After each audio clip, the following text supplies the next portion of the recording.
Good evening, everyone. My name is Dan Hovek. I'm the chair of the planning board. I'd like to welcome you to the planning board of the town of Harpswell for Wednesday, June 17, 2026, and I will call the meeting to order. Please rise with me as we say the Pledge of Allegiance. I pledge allegiance to the flag of the United States of America and to the republic for which it stands, one nation, under God, indivisible, with liberty and justice for all. Thank you. Roll my chair, could have done roll. I guess that's, All righty, Sit we at the have head table, you 4 items give on us the the rolling agenda chair. tonight. We have 1 item of old business, the Harpswell Heritage Land Trust. 3 items of new business, Tom Reynolds, Woodward Point Properties, and Angela Blair. We do have a quorum. All of the regular members of the planning board are here. And so the associates who are over here can contribute at any time to the meeting, but they do not vote. So I'll just go by and let you introduce yourself. Jim Babarski. Lori Falcone, Courtney Snellings. Debbie Forrester. Heather Allen. Christine Donovan Hall. And I'm Margaret McIntyre, the town planner. Very good, thank you. Our first item of old business is Harpswell Heritage Land Trust. Darius Selko applicant, map 2, lot 70-1, 153 Harpswell Neck Road. This is a site plan amendment, consideration of an application to expand an existing commercial building, and it's item 26-1-03. Okay. Ms. McIntyre, do you want to give us some background on this? Marianne, is this working? Am I good? Not good. You want? Sounds this like one? a regular voice. Okay, Sure. if she says I'm good, it's fine. Is this one better? Yes. Much better. Okay. This application first came in front of the planning board in January of 2026. They proposed to essentially double their area in their headquarters, including additional office space and I think a screened-in porch, and that's going to improve the functionality of the space for them a lot. The planning board found the application to be incomplete, or they might have not even, I can't remember if you guys even made that finding. Okay. But we just came kind of with questions about the site itself. What's the erosion? What's the stormwater management plan, that sort of thing. And so I think that they've come back with some additional material for us tonight. All right. Well, why don't we take care of that, and then at that point, we'll determine that the application is complete, and we'll move on from there. So when you speak, please identify yourself and tell us about the project and those 2 things that Ms. McIntyre mentioned. Okay, my name is Darius Selko. I'm from Rabbit Run Builders, LLC, and I'm the builder on this project.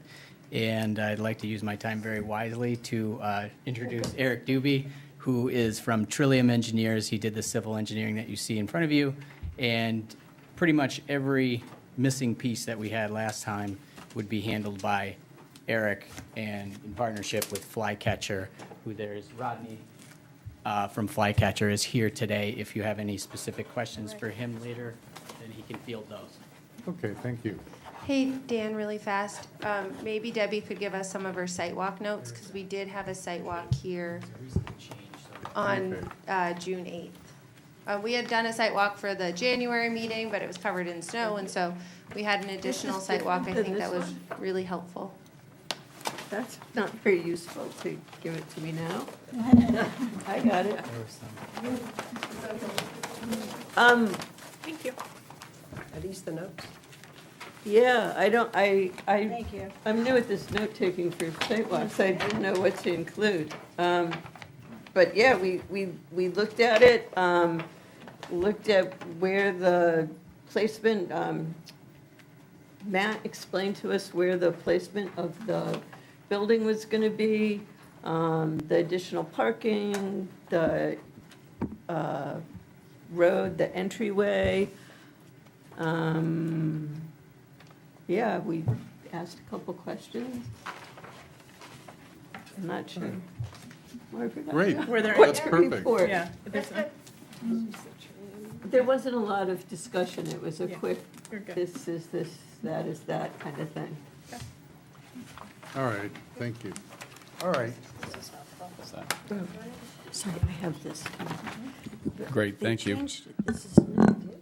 That's what I just asked them. Yeah. That's easier. Really? Yeah.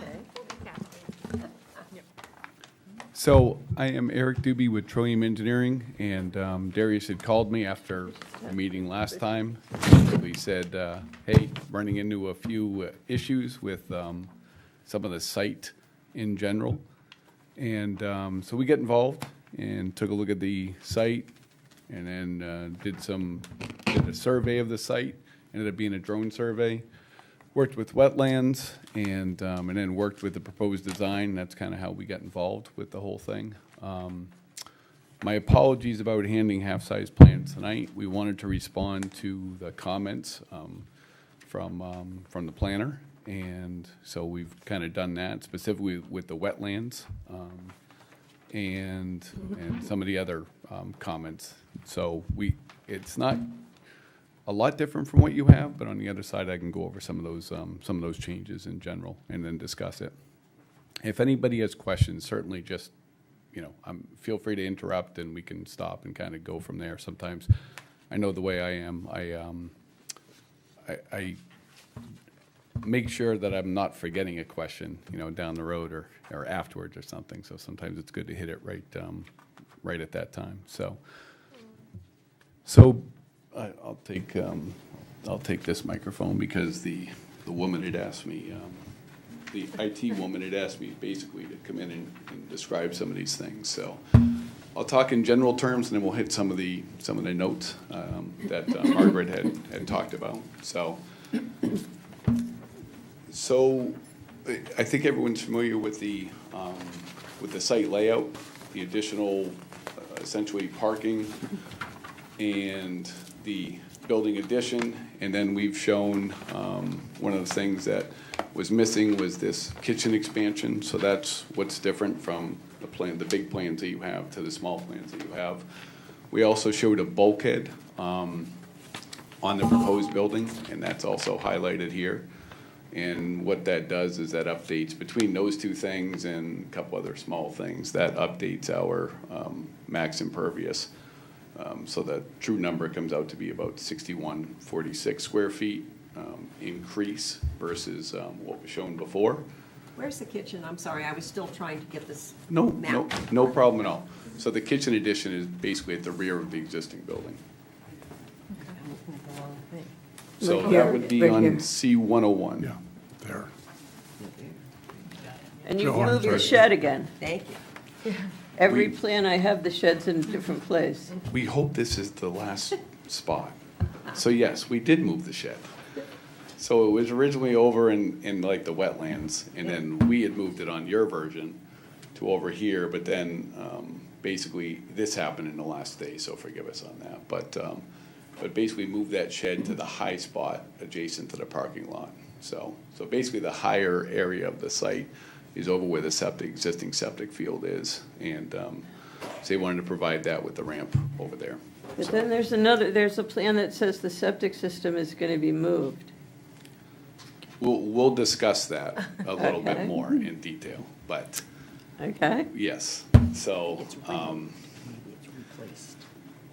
So basically, with the high spot being here, and then we have additional parking with minimal clearing that we're trying to do, we eliminated from the plan that you see, we eliminated a few spaces here, and that's to minimize the wetland disturbance, so we wouldn't have to apply for the DEP permit and get, and then also to try to minimize as much as possible within the parking area and really limit the disturbance of the grading and the building itself. So that's what we're doing.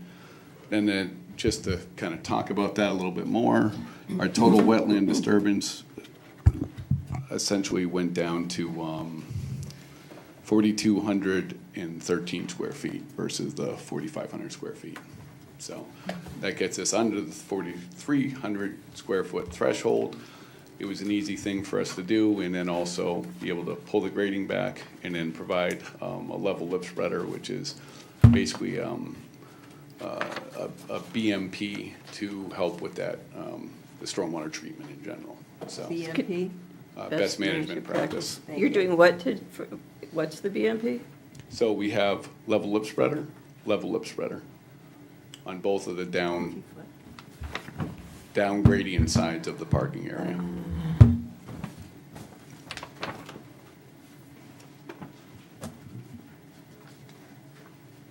So we also rearranged the walkways a little bit to come into the side of the parking area. One of the questions that was raised about pedestrian access. And so we're not providing sidewalks within the parking area itself. We're trying to limit the impervious in general on the site. So we're really just in the minimal traffic that we have on the entire site. People are going to get out of their cars and they're going to walk across the gravel surface and then into the pathway and then into the entrance front part of the building. So that's what we've done there. Again, you can see we're trying to shed water all the way over to our treatment areas and then basically where it goes now, which is in the wetland detention areas. And then we're keeping this existing storm drain, which is going to be able to go over to that level spreader and then be able to dump over to the side. We had a note replacing these entrance culverts, and at this point, I think it was probably a little miscommunication between Darius and I about that. That it wanted to be done, but I've taken a look at those. Doesn't need to be done. There's some rust on them. They're arched culverts. They're not squatted. They're not the total deterioration. They're still functioning. So for the price of doing that during this, it's roughly around 20 to 30,000. We said no, it's because those can be replaced at any time if they have issues down the road. They're kind of separate from this project. And can be dealt with. So that's a change that you've seen from your drawings to what we have tonight as well. So. If I may interrupt you, are you not widening the driveway then? I thought that was part of the widening the entry. We are widening the driveway, but the culverts are long enough to be able to take that. Right. So we have our new wetland impact shown here. We have our new parking layout. We adjusted the number of parking spaces in general. One of the things that talking with planning, they mentioned that we need 31 spaces for this, so we are at 31 spaces for the development. And again, we're trying to, but one of the challenges that we've been running into, and I know it's not just the 20% impervious, or lot coverage, but it's not just this town, but it's other towns too, is that you have a limited lot coverage piece, but then you have a parking requirement. And those two don't always mesh, unfortunately. It's just the nature of the beast. So in this case here, we're trying to do, obviously we're over the 20%. We're trying to get it down to the 20%. We just couldn't do it with the parking demands and everything else in the layout. So that's why we're at the 24% of what you see. And so with that, we've tried to incorporate these, leave the natural buffers as much as possible, especially with the neighbors over in here, improve the roadway, improve the parking area, and then basically treat the stormwater before it gets into essentially this forested wetland. So that's essentially our intent on that. So the impervious surface has actually been increased slightly. I think, good Lord, I think it was 23.9 before, and now it's 24, unless you rounded up. I was hoping to see it had been reduced. We may have ideas for that. We Thank did you. too, but unfortunately, when you add the kitchen in, that was missed. When you add in the bulkhead, when you add in the shed and the ramp, that's where, and again, we're talking about, the problem is with these numbers, you're talking about small numbers in general. So I mean, 6,100 square foot increase is smaller than a house lot when you take the driveway and the house, into it, so. I see the problem, but we still have a number that we require that you reach. Absolutely. Yeah, well, I guess that's, if we want to, we can jump into that. Actually, let's talk about septic just a little bit more about that, and then we can jump into the stormwater piece. So septic, what we have for septic, and I've got a, forgive me, I'm not a septic engineer, I'm sorry, septic designer. So what we have existing is 215 gallons per day, and for the existing system.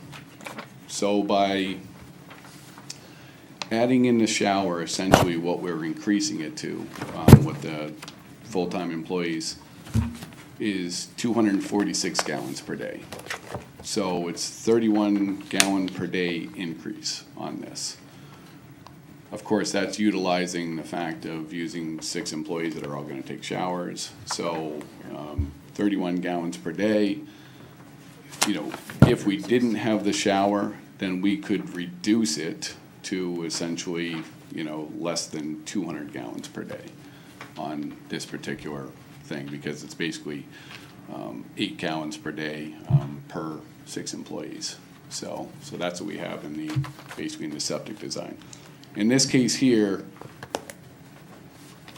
our choices are 2, at least from our perspective. Is one of them would be to replace the septic system, the entire septic system, which is expensive, intrusive, everything else.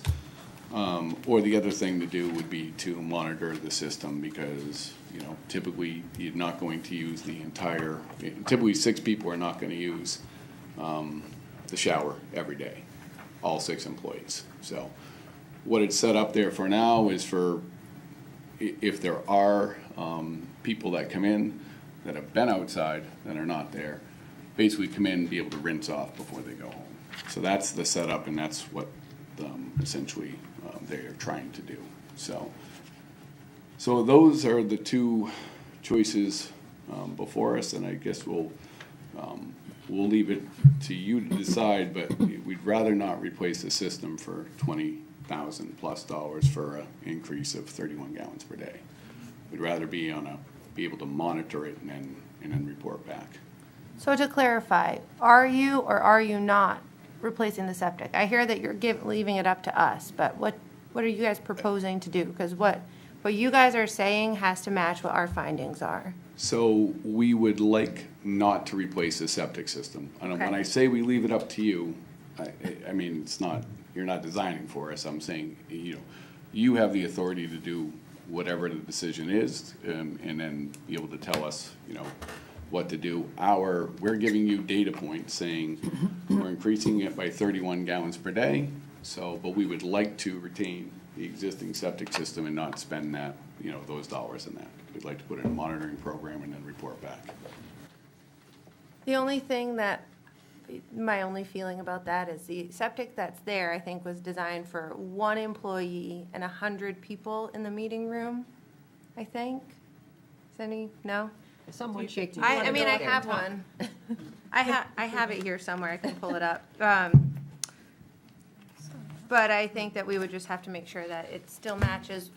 The whole point is to make all the numbers match. Do the number of butts and seats in the meeting room, match what the fire marshal says you can have, match what the parking says, and match what the septic says.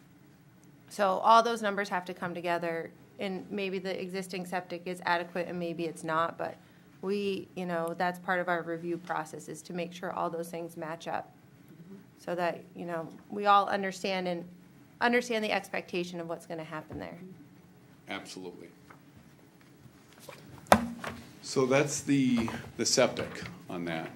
So, and then, I guess, is there any other questions on that piece specifically? You can process that and think about that a little bit. Have you had the septic inspected? No. You've had a replacement design done, but you haven't. Right, the idea was to have the replacement design and, hand that into the town, and monitor the system, and if there were to be a failure, you have the replacement design ready to go. That's why we did the replacement design, and that we're asking for us not to do it because it's just barely over. And again, it's designed for, the numbers were for 100 people in assembly and 1 employee, and the numbers still match with 5 full-time employees, 1 part-time employee, and 63 people in assembly, which is a matching from the fire code of 69 people. That's still under, with the shower, it's just 31 gallons per day over, so it's all gallons per day. So if we had an assembly of 63 people and everybody took a shower and everybody used the toilet every single day, then we'd be 31 gallons over. Thank you. Weren't there 2 showers? I have many documents. that, The outside shower is being dismantled and, Okay, because taken down. it seemed like that was in question, like Yeah. it was under discussion, and I was wondering, oh, so this is an inside shower we're talking about? Yes. Okay, thank you. Which means we're removing the outdoor shower, Yeah. but it didn't go in the plumbing system. So it's more of like a rinse that we just mentioned on that. Good. Any other questions on that piece? Yeah, how much was the outside shower being utilized? No. 3 times per year. Okay. I wasn't sure if that was like already contributing at all. Thank you. There are a lot of ticks out now. Hooked up to garden hoses. And to my knowledge, over 19 years, the land trust has never had trouble with the septic system. What's the age of the septic system? Wait. If you're well, going to talk, you Yeah, have to- no, No. you can talk. The IT lady is just asking if you go to a microphone. Yeah.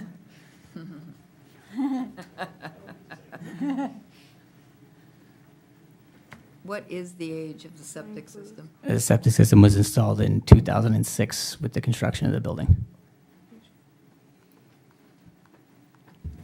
Okay, All right, good. go on. Okay, thank you.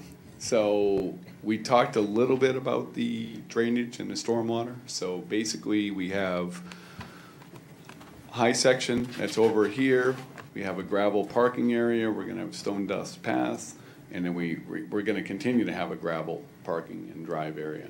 But it's impervious area. It's counted as that. It's 95% compacted and things like that. So we discussed using, so beyond this as a natural LID treatment, we discussed using like impervious pavers, things like that, right? So the problem with LID in general, so LID is great. I use it all the time in a lot of designs. Works great, except when you're in basically a lot like this, like we're talking about. So you're using natural filters. You usually have a little more elevation. You don't have a high groundwater table. So when you have a rural site like this, it's hard to implement those things. And it's even it's even hard to implement the level of spreader like you see on the detail in C200. So when you have, you have scantic soils, it's a D soil, CD soils essentially. It means a lot of clay, holds water for a while. That's what makes wetlands, things like that. And then you have, with that, you have the high water table. Yeah, so up over in here, we have the buildings on the high point, and we're raising this building. It works out great. But when we have the high water table and the underlying soils that they're not free draining and don't drain well, and we don't have the elevation, it's fairly flat until you get out of here.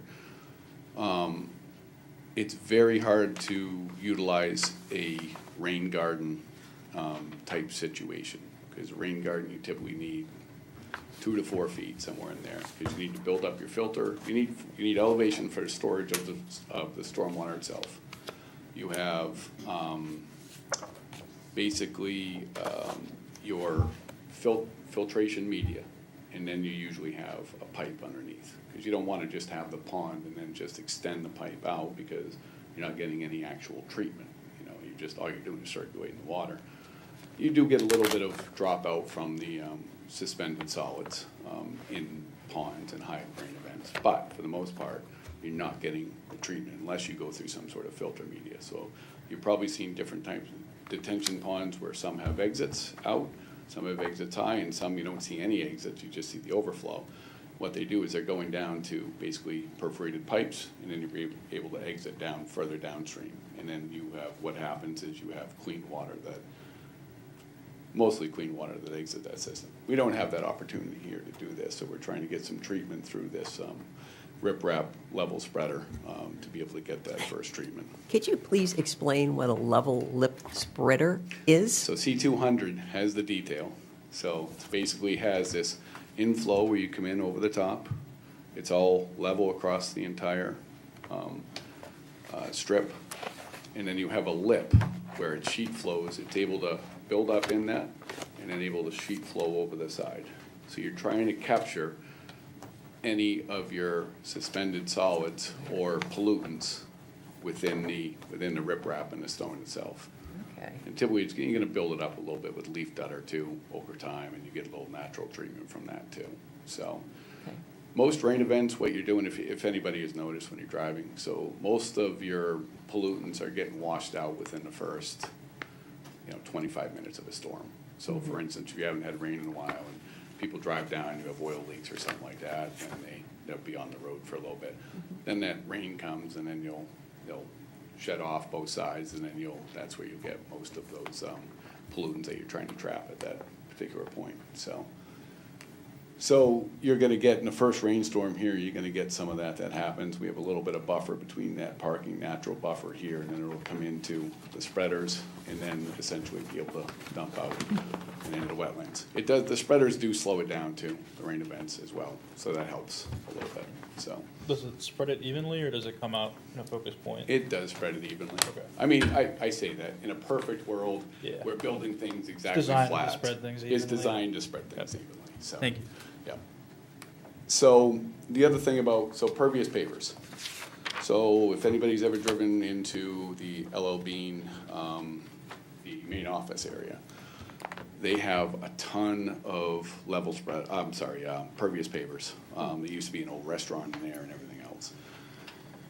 That's actual pavement set up to do that. They're set up to, so what happens is, in Maine and New England, it's not, from my perspective, it's not a great solution because we have a lot of sand and salt that people put down. Now, LL Bean doesn't do that because they know in their impervious pavers that it doesn't work. So, or they have to, what it does, it clogs up that filter media of where it drains through.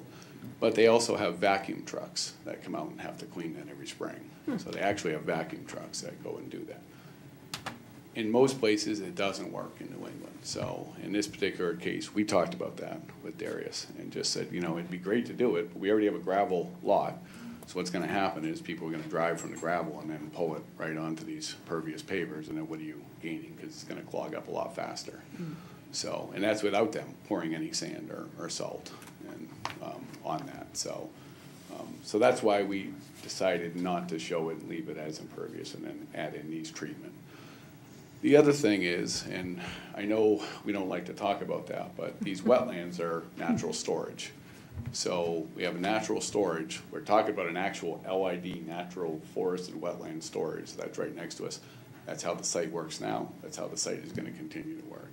So what we're trying to do is slow some of that water down through this, through essentially the level of spreader and be able to gain some treatment on that. So that's what we presented, to you folks as what we think is the best management practice for this particular site.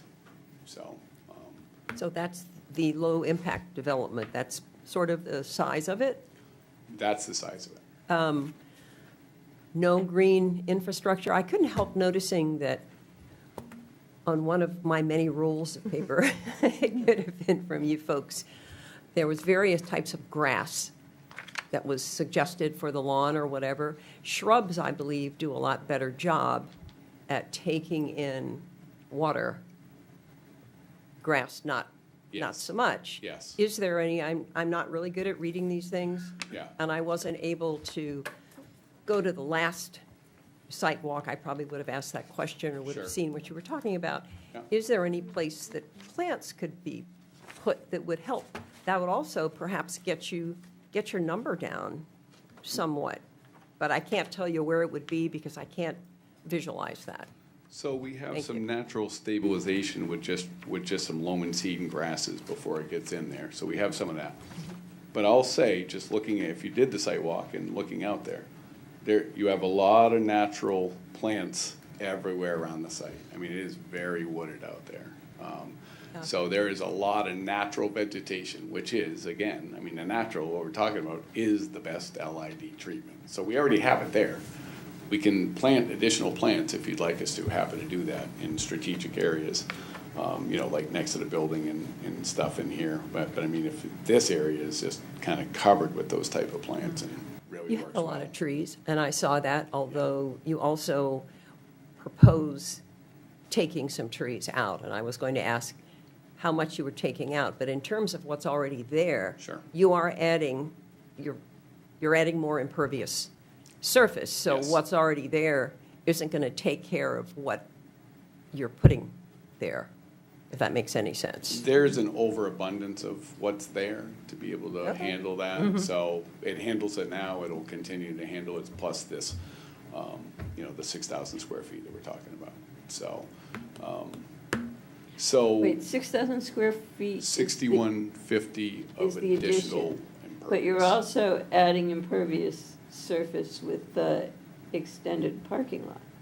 No, 6150 is in everything, That includes the parking lot. correct. Okay.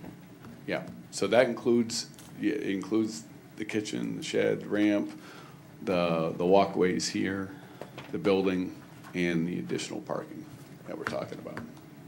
Because a lot of, again, we're comparing existing, which is the sheet before, to the proposed. So, and that's listed right here in this, essentially this impervious table. So I agree with you, plants, grasses, trees, all great natural LID buffers, and that's why, again, we've chosen this, kind of this setup for this. Well, we didn't choose it, I guess the site chose itself, and that's why we've located things. So, initially, for instance, they had the parking over in this area, and then said, no, we want to reduce the impact into that resource. So basically took it and then relayed out the parking and expanded it, and then be able to get this configuration that you see in front of us.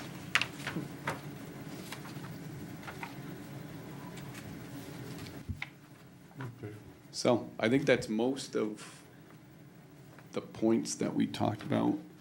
Is that, Margaret, I don't know if there's,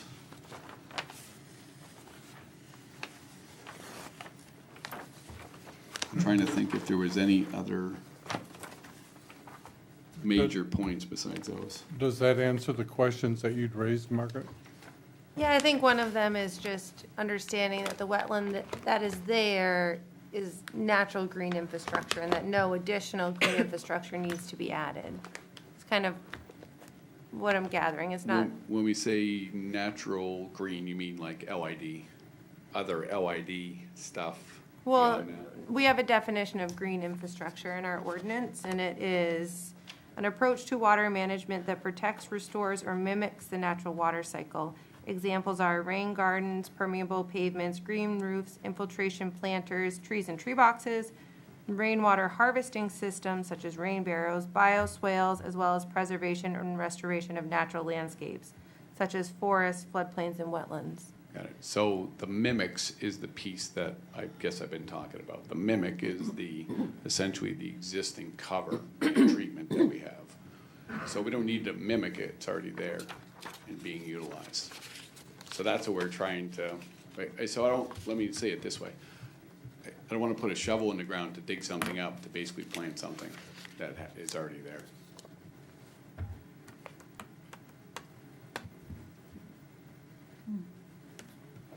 So with that, I can turn it over to you. Yeah. Thank Is you. that- Yeah, I just want to make sure that the issues that you raised, Margaret, have been answered. For now, Okay. yeah. Because that all went to the question of whether the The application is complete. application is complete. Yeah, that, this, I I guess I kind of had two questions. One, what were they gonna do pervious pavers, which they're not. It's been a long day, guys. And then the other thing is I obviously have not done a ton of commercial development, non-residential development. And so to me, every experience is kind of a learning experience. But I just remember on Andrew Donnelly's property, when he hired Sightlines, they did a calculation of the stormwater that was going to be generated by the development and proved that the stormwater was going to be handled on the site. Okay. This application didn't include such a calculation, but maybe it did? This No? application did not. Okay. I can tell you we just did a recent site that is very similar to this with a level lip spreader. So with the 6,100 square feet, what we're going to get is an increase of about somewhere probably around 0.3 CFS in a 25-year storm.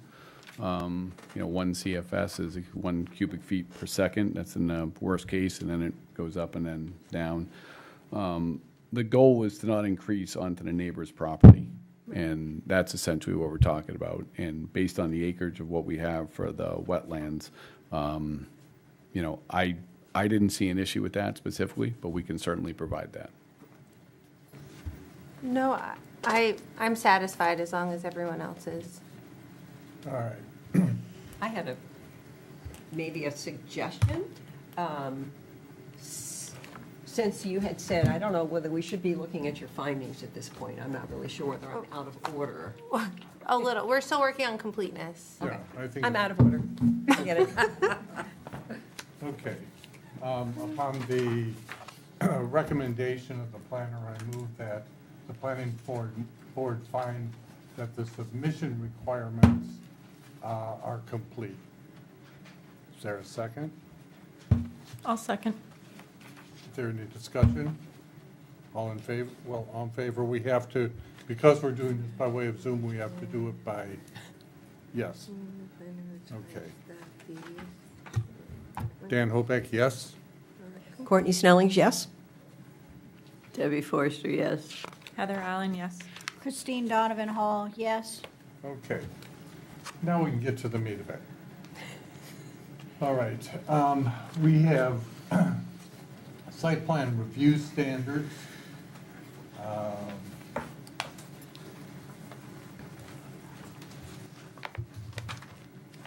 right. Margaret, would you talk about that a little bit? Because there were a number of things that you mentioned in the context of dimensional requirements, et cetera. I think that they've solved it by putting all the features on the site plan. To me, it's just really important that all the documents match. So in 10 years, when none of us are doing this, so we'll look at it and say, why is the kitchen on this one, but the kitchen's not on that one? And so just to have all that match up is important. All right. So what we're up to right now is to discuss findings of fact conformance with site plan review requirements. And that is sections 15.1 through 15.7.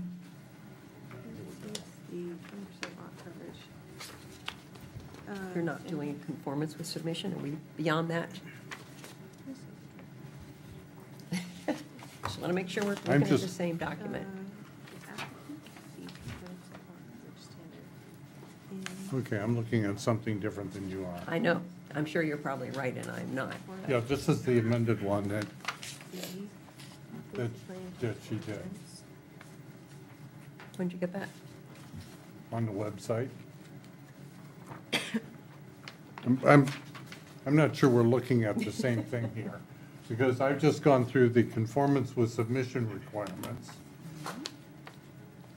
which leads us to, which you've said have been taken care of, which leads us then to the findings of fact, correct? Correct. Okay. So that's conformance with site plan review standards, which is 15.1, et cetera. So the recommendation, and we'll get to questions and motions in a moment, but what the planner is recommending is to say that 15.1 dimensional requirements are met. Oh, wait. I No. can revise the findings for you. What? I'll revise them for you. Hold on just a This second. is what I have, but Okay. there is something about this missing the following submission requirements, blah, blah, Yeah, blah, we just blah. talked about that. Right, but the question is that going to be provided someplace in writing? That's what I want to know. I think, weren't those provided?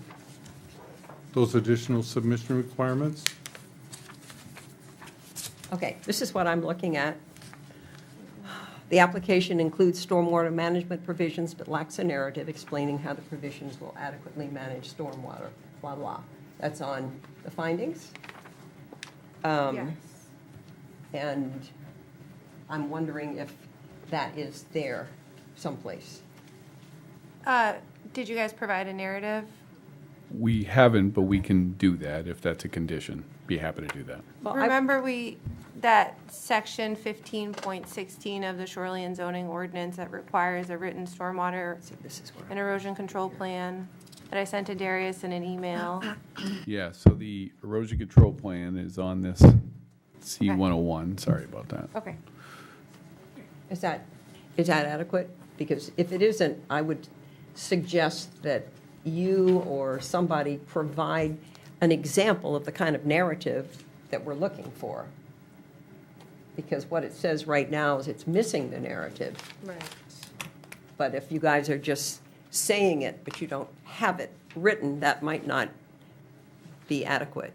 We can, that's why I said we can provide that as a condition of approval for the narrative piece. What we will do is provide this plan that you have in front of you. That's not going to change from tonight. Right, thank you. And as the follow-up documentation that you were just referring to. Okay, Courtney, I talked with the applicant in response to my draft motions the other day. Yep. And I think that this page, as long as you amended it to include temporary and permanent erosion control measures, yes? Yes. Okay. Is this on this new one? Probably something I can't read because writing's so small. It does It was, say, it was on the original one that he sent out. Yes, I marked that up. Right, and then we talked about providing some additional permanent erosion control measures, because that's what the written plan calls for, and I think that as long as that's in here, then that's adequate. Okay, Yeah. that's, I'll rely on you for it's that. really hard to read, but if you look at the back, it's, It's like in .4 font. Okay. yeah. I looked at these at home, but I didn't know whether they were different because I can't read this. So the It's note obviously- page, I'll clarify about Yeah. a little bit. Thank you. So the note page, which is the C-300, which is the detail and notes page, has not changed. Okay. Though, but some of the notes that, that Margaret was talking about have been added to this plan. Silt fence was already there for, temporary during construction, but she also wanted to see some of the loam and seed and notes on that. So we have added that, but we can make sure that I'll make sure that's very clear on the C-101. All right. So now we're in conformance with site plan review standards, and the first one is 15.1 dimensional requirements. And Margaret's notes, it says that the applicant exceeds the 20% lot coverage standards of BLUO section 11.1.1. Would you like to speak to that? Yeah, yep. Yeah. Yes, I'm just, can propose some new ones. See, it's really hard for us to get material right when the meeting starts, because it creates a lot of confusion. That's why I apologize up Yeah. front. I don't like This doing is just that. it's gonna be a little more confusing for everybody. So how about for this, section 15.1? This standard is met based on the following findings. The applicant exceeds the 20% lot coverage standards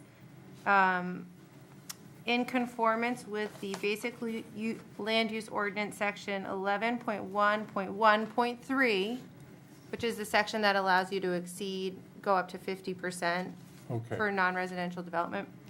And section 15.9 of the site plan review ordinance, that's about stormwater management. All right. And all structures meet the property boundary and road setbacks. All right. Any further discussion on that? We'll vote on the entire section at the end, but I just want to make sure we get a chance to go through everything. 15.2, utilization of the site. Again, there was a,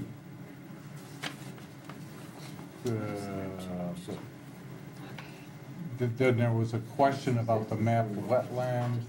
The right one. No, it's a little bit over. Yeah, I know. Where, He said And that that was amount reduced. changed. That they're not That would reduced. reduce was- to 4,200, I believe. 42 and change. Correct. yeah. all right. I'll give you the exact number. 4,213 square feet, and that is noted on the C-101. At 24. Okay, 40. what was okay, it, so the standard is 42? met based on the map, wetland of the site which the applicant Right. proposes to fill with, 4,213 square feet. all right. I am not to, as Amy Hyde would say, belabor this point, but I am, whenever an applicant's nickel and diming us over feet, you know, it becomes a little bit of a hard thing to try to enforce. I just want to put that out there. I'm sure you guys will do it correctly, but it's some of these spots where you kind of cut out fill. I wonder how that actually is going to end up looking on the ground, you know? Do you know what I'm saying? Because common sense, you actually usually make more of an impact than you Or plan like to make. sometimes when you have the edge of the wetland less than a foot from the edge of the road, from the edge of the parking lot, how are you really gonna actually achieve that? Obviously, you've left yourself a little wiggle room, but. So, yeah, that's a good question. And I guess if it was any other client, I might have a little more of an issue with that. But since it's the Harpswell Heritage Land Trust that they want to keep it natural as possible, I think they're going to be on top of the contractor to make sure that we're not, I guess, going over those lines in general. So we try to give a little buffer. So for instance, if you put a line on paper that there's a new contour or edge of, let's just say gravel, you're not going right up to that wetland disturbance line, because I agree with you, there's just no way that's going to happen on that particular side. So we tried to give, if you look at this plan, we tried to get a little more of a buffer, a few feet from that. The other way to do it is to have a surveyor come out or the wetland delineator come out and delineate it with flags and say, we're not touching, put these flags along specifically. Specifically, these edges of where we're very close, and we don't want, that's why we pulled this out here, because we had grading that came all the way across this parking area. Right. So that's why we decided to eliminate those 3 parking spaces, or those 4, I'm sorry, that were right here, and then put it on the end where we're far away from this wetland impact, so. I would just tell the board that there's one other way that we can make sure that they stick to the numbers, and that would be through inspection assistance for the codes office. All right, It's a provision that that the voters of Harpswell adopted into the ordinance, maybe in 2024. So I think the surveyor model is great. They could hire their own surveyor to come out, or whoever is a flycatcher or a regular surveyor, and they could mark the edge of where the edge of the fill is going to be.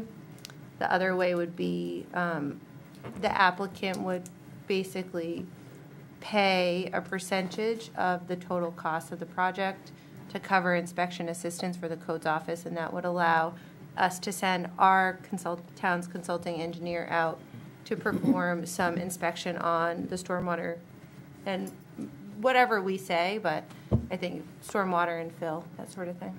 okay, what would be your recommendation? I think either way is probably sufficient. Well, the first way would be significantly less expensive, wouldn't it? Yeah. My advice would be to have Flycatcher go out and actually mark them with wooden stakes instead of just the small flags. Yeah. And literally put wetland flags and say, look, you're not going beyond this. Right. Because then it's a visual, Flycatcher has to do this accurately, wetland mapping. And then it's a visual that everybody can see, especially the person in the excavator. That's the best way from my experience. I like the way you think. I Yeah. mean, the more ways we can avoid impacting wetlands Yeah. and take care of the stormwater, the better. I agree. Yeah.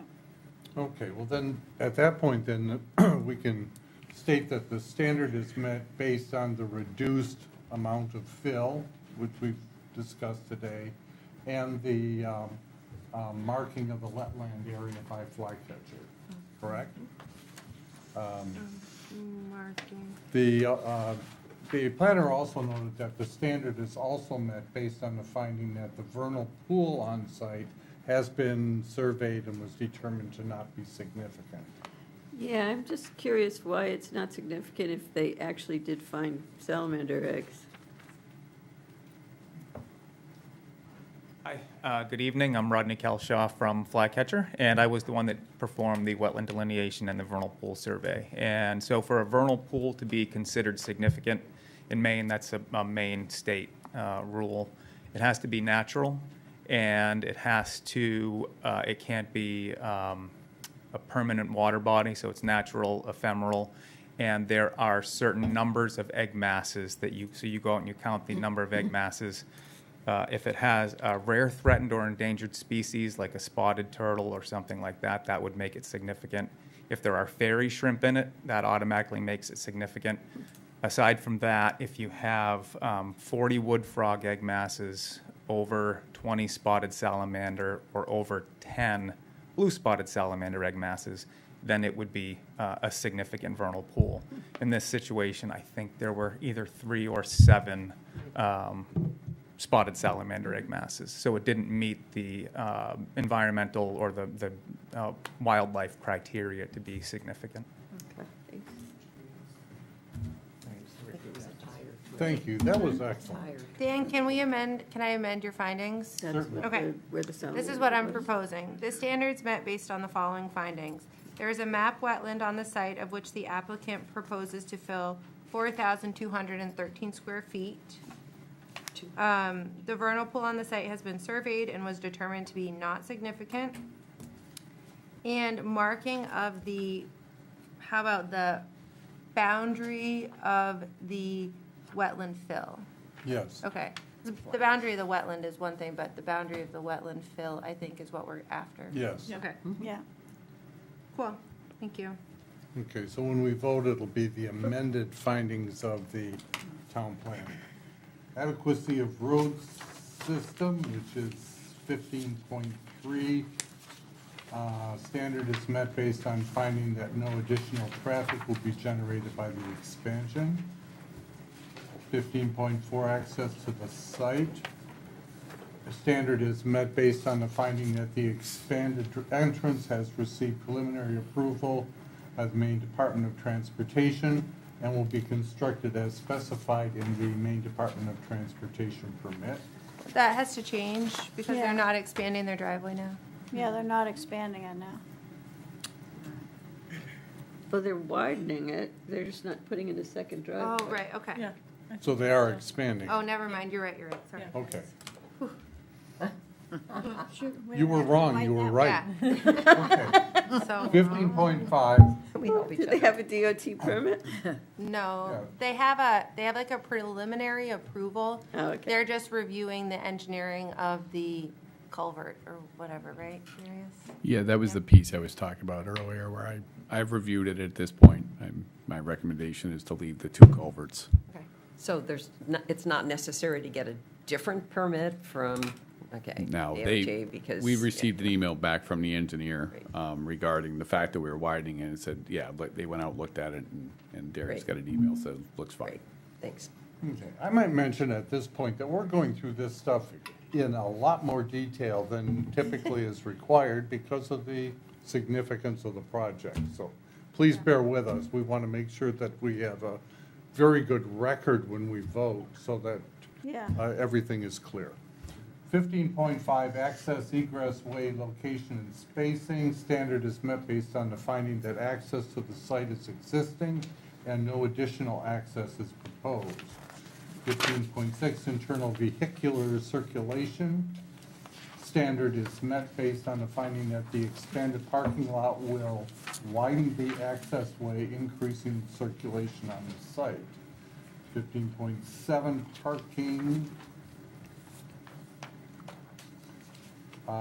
Standard is met due to the following findings. Due to the similarity and intensity of use, using the standard as set forth for church and school assembly rooms, a 63-seat assembly room requires 21 spaces, 1 space per 3 feet.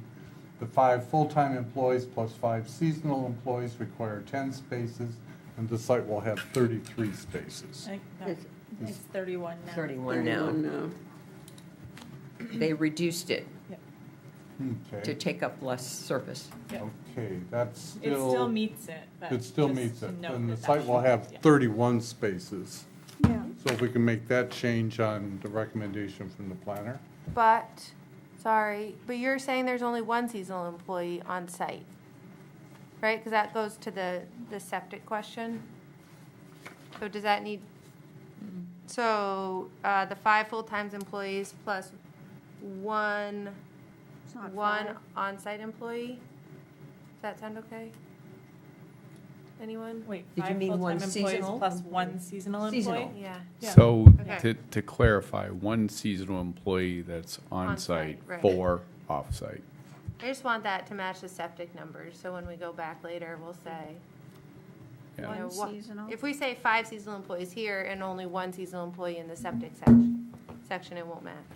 Yeah, just want to make sure that, One. you know, we all understand it's 1 seasonal on-site, 4 seasonal Right. off-site. Seasonal Thank you. employee. Okay, so you're making these little changes as we go along, right, She's writing Margaret? it down. Yeah. Okay. So the 5 full-time employees plus 1 on-site seasonal employee requires 6 spaces. Okay. 15.7.2, layout and design. Standard is met based on the following findings. The new parking area meets the setback requirements. The proposed stall width is 8 feet 6 inches. The proposed stall depth is 18 feet 6 inches. The aisle within Width. is 12 feet in each direction. 15.8, pedestrian circulation. The standard is met based on the finding that both the original and new section of the building can be accessed from the parking lot through a pedestrian walkway. 15.9, stormwater management. The standard is met based on the finding that the applicant provided a stormwater plan.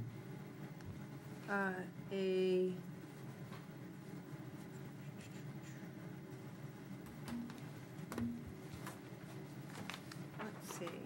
I suggested an example in this case Okay. as well, because of what you had said, does not demonstrate how the stormwater generated by the development will be adequately contained. And if they had something to look at, like we're looking for something like this, maybe that would help you guys. We help can- me. We can add the stormwater storage component on the actual plan. We've added some drainage arrows. We have the stormwater with the grading and drainage and basically the stormwater level lip spreaders that we've added. So we've got most of the components except for the storage portion, which we can add on this plan based on this. Isn't the storage just the wetland? Correct. Okay. But we can add that on the plan showing that. Provided, Is that adequate, Margaret, or do we need I something that's think she's- written? I think she's trying to write now. All right, Oh. I'd say the standard is met based on the finding that the applicant provided a stormwater plan utilizing lid and green infrastructure. That's good. Okay. Did you have Well, a there's no question? real green infrastructure. there isn't any There's the green. lid Oh. thing, but, No. I mean. Well, the green infrastructure is just the wetland. Well, maybe you could refer to that. I mean, if I were looking at Okay. this later on, I wouldn't know that that's. Okay, Yeah, they didn't add anything. okay. Okay, 15, Wetland's just gonna get more water in it. 15.10 erosion control, the standard is met based on the finding that the applicant has provided an erosion and sedimentation control plan in conformance with section 15.16 of the shoreline zoning ordinance. Is that correct? Yeah, and I think we should reference it. which- C300. Thank you. Yep. I have Yeah. not met, so you just changed it based Yeah. on our chat. Yes. Okay, just checking. On plan page C300. Excellent. That way we'll know where to look for it. Good. 15.11, water supply and groundwater protection. This standard is met based on the finding that the expansion will not increase groundwater usage on the site. 15.12, subsurface waste disposal. And that deals with the, But we need to look at the bottom because it was for 5 seasonal workers. Right, and their argument is that there's only one seasonal worker on the site. And they're 31 gallons over. One. Oh, right, okay. Yeah. Maybe, I mean, If- maybe we need to like be explicit about it, but 31 gallons. I think we should ask the LPI what his professional opinion is. Oh, Tell you the truth, out the, who are you? Yeah. Identify yourself. Tony Simmons, CEO, LPI. Thank you. What we had looked before was meeting the standards. I don't have the flow capacities in front of me here, so I don't know for sure. Right now, we have to review it and check. But I think, from what I understood at the site visit, that it was meeting the requirements. But I can't tell you right now because I don't have the flow in front of me. Okay. You say something about codes? Yeah. Standards met based on the finding that the, I think we could say that the standards met based on the finding that the applicant's updated septic, based on the finding that, okay. The standards based on the finding that the,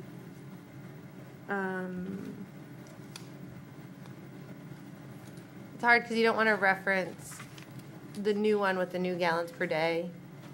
This, 15.12.2 says that they need to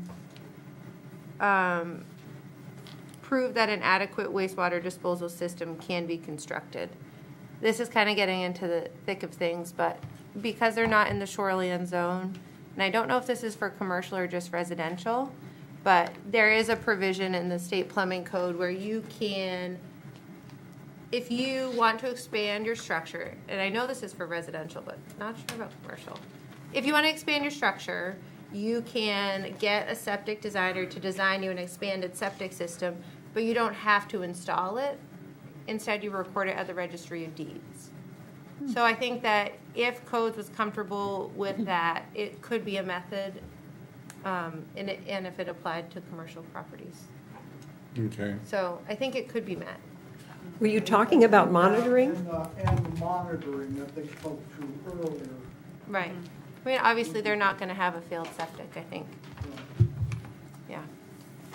No, those present problems, specifically on the uphill side. Yeah. It's gonna, what will happen if it fails, just kind of further that discussion, is it's gonna leach into the parking area. And into the wetland. Fun for the wetland. Well, the good thing is it's got gravel before that, so it'll treat it a little bit. It'll filter. Yep. Gravel's a natural filter.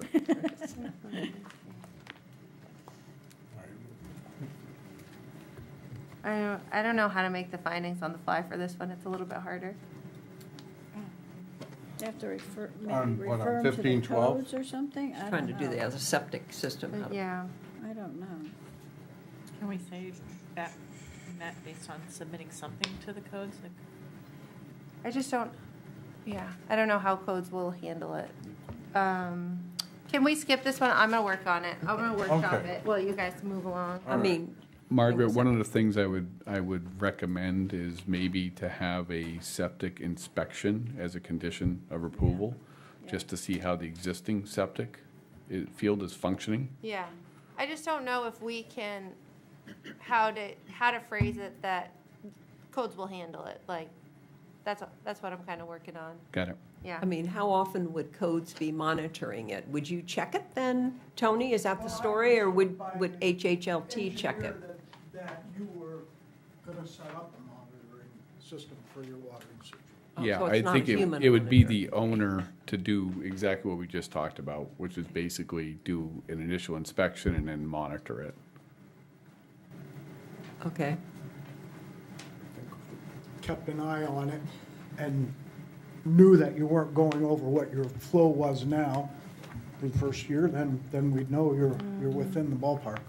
I would agree. The other thing that happens is if you have more people taking showers, for instance, than you expected, then you probably want to watch that a little bit more. I mean, it's kind of common sense on that usage, but. All right, we'll let Margaret finish working on that while we see if we Right. can get. Hold Yeah. on one second. You have it?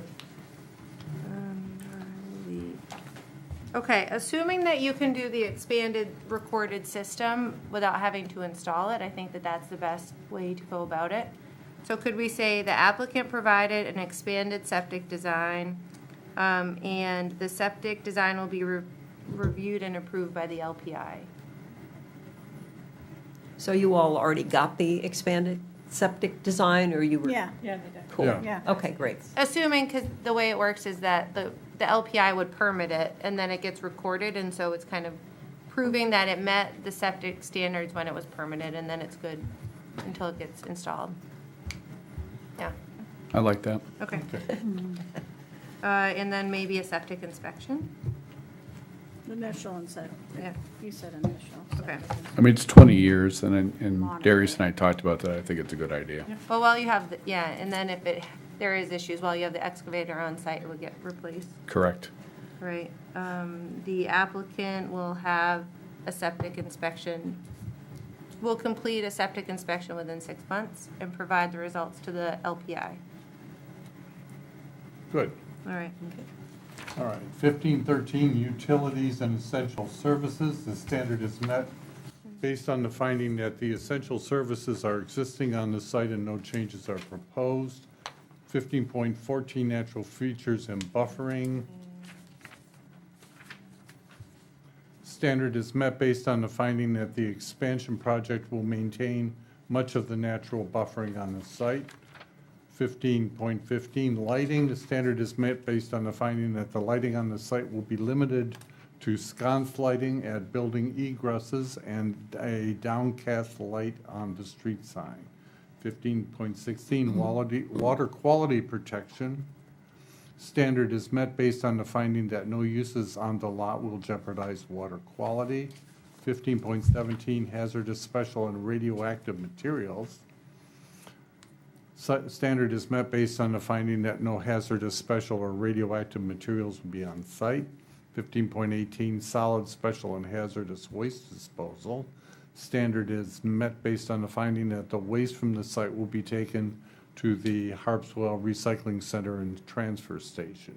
15.19, historic and archaeological resources. The standard is met based on the finding that no significant sites have been identified on the property. 15.20, floodplain management. Standard is met based on the finding that no portion of the site is located within a special flood hazard area. 15.21, technical and financial capacity. The standard is met based on the finding that Harpswell Heritage Land Trust is a well-established nonprofit. 15.22, additional standards for Mitchell Field Marine District. The standard is based on, because it isn't part of that district. Okay. Are there any, further discussion on any of these elements that we've discussed and the amended findings or recommended findings by the planner. So this covers the fact that we are okay with going over 20% of the site? Because of what Margaret was talking about. The ordinance allows them to go up to 50% if they use lit and green infrastructure. Is there, one of my questions, is there a certain amount they have to use in order to qualify for that? I mean, you have to lip spreader. Level lip spreader. Level lip spreader, thank you. So any LID qualifies for a larger number. I'm just trying to follow the ordinance. I mean, I'm not going to tell you that. I'm going to tell you that we're using a level lip spreader, which is a recognized BMP from the DOT. I'm sorry, DEP. But I'm telling you, we're treating most of the parking with the 2 level lip spreaders. Is that sufficient for you, Margaret? I'm not an engineer, so. Well, I'm not one either. I mean, our options are to agree with his opinion, or we can have our town consulting engineer do a peer review. Are you open to planting shrubs in some places rather than grass? Absolutely. Okay. Are you asking for that to be added then? Do I need to? I never know when to just We can add them on the downgrading and around the building to treat, or to help with some of that treatment for the untreated areas, which is the new building addition. No, that sounds good. Okay, under findings of fact then, I move that the applicant meets the site plan review standards of section 15.1 through 15.22 as described in the planner's proposed findings of fact. Is there a second? I'll second it. I have so many questions. I feel Yeah, like go it. ahead. So I second it. You're just fading into the background today, Courtney. I know. All right, any further discussion? Okay, let's go the other way. Oh. Yes. Christine Donovan Hall. Heather Allen, yes. Debbie Forrester, yes. Courtney Snellings, yes. Dan Hobeck, yes. Passes 5-0. Conclusions of law. In light of these findings of fact, with consideration given to the supporting documentation in the record, I move that the planning board reaches the following conclusions. The planning board finds that the applicant, the Harpswell Heritage Land Trust, has met the standards of the Town of Harpswell Site Plan Review Ordinance. It approves the application and site plan for the expansion of the building, additional parking and access at 153 Harpswell Neck Road, map number 2, lot number 70-1, with the following standard conditions of approval. 1, the approval is not final until such time as final plans showing all conditions of approval and any waivers granted have been signed by the chair of the planning board. This approval is based on the approved plans and all submissions and information provided by the applicant at final approval, whether referenced in any findings or conditions of approval. 2, the approval is dependent upon and limited to the proposal and plans contained in the application and supporting documents submitted and affirmed to by the applicant. Any variation from the plans, proposals, and supporting documents except de minimis changes as determined by the town planner that do not affect approval standards is subject to the review and approval of the planning board prior to implementation. 3, the applicant shall obtain all necessary state and federal approvals before the applicant commences any land use activity pursuant to this site plan approval and shall comply with the requirements of those permits and approvals. 4, all work shall be completed in accordance with best management practices for soil erosion and sedimentation control. 5, one copy of the notice of decision must be recorded by the applicant in the Cumberland County Registry of Deeds within 45 days of approval, and the book and page number provided to the code enforcement officer. Failure of the applicant to record the notice of decision shall void the site plan approval. 6, the standard is,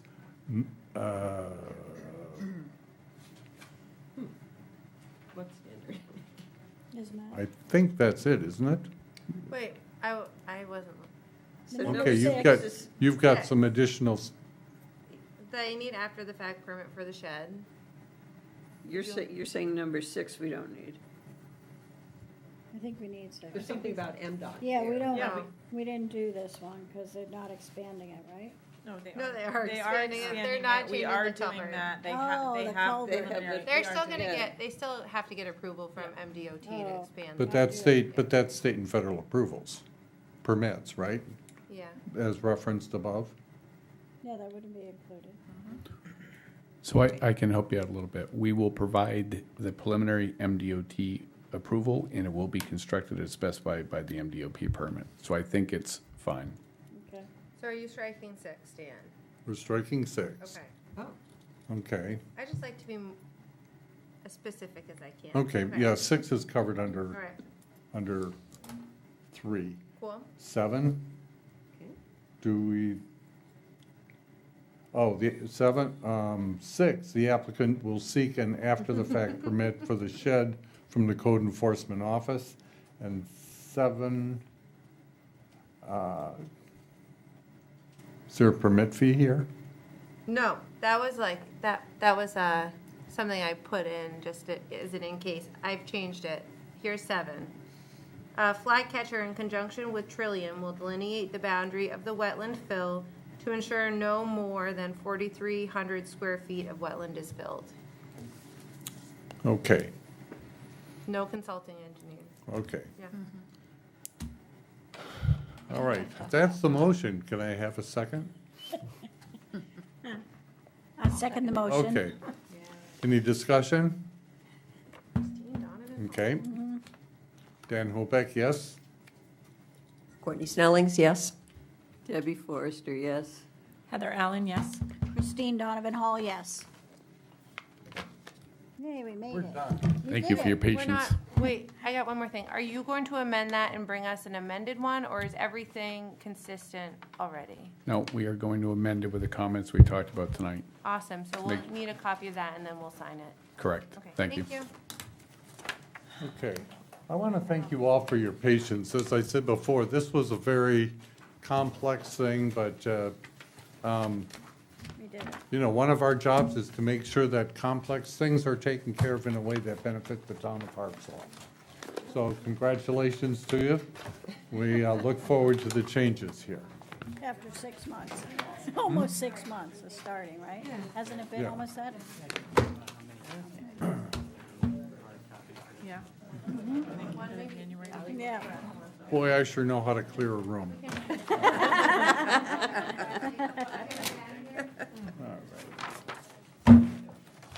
Is there popcorn being served?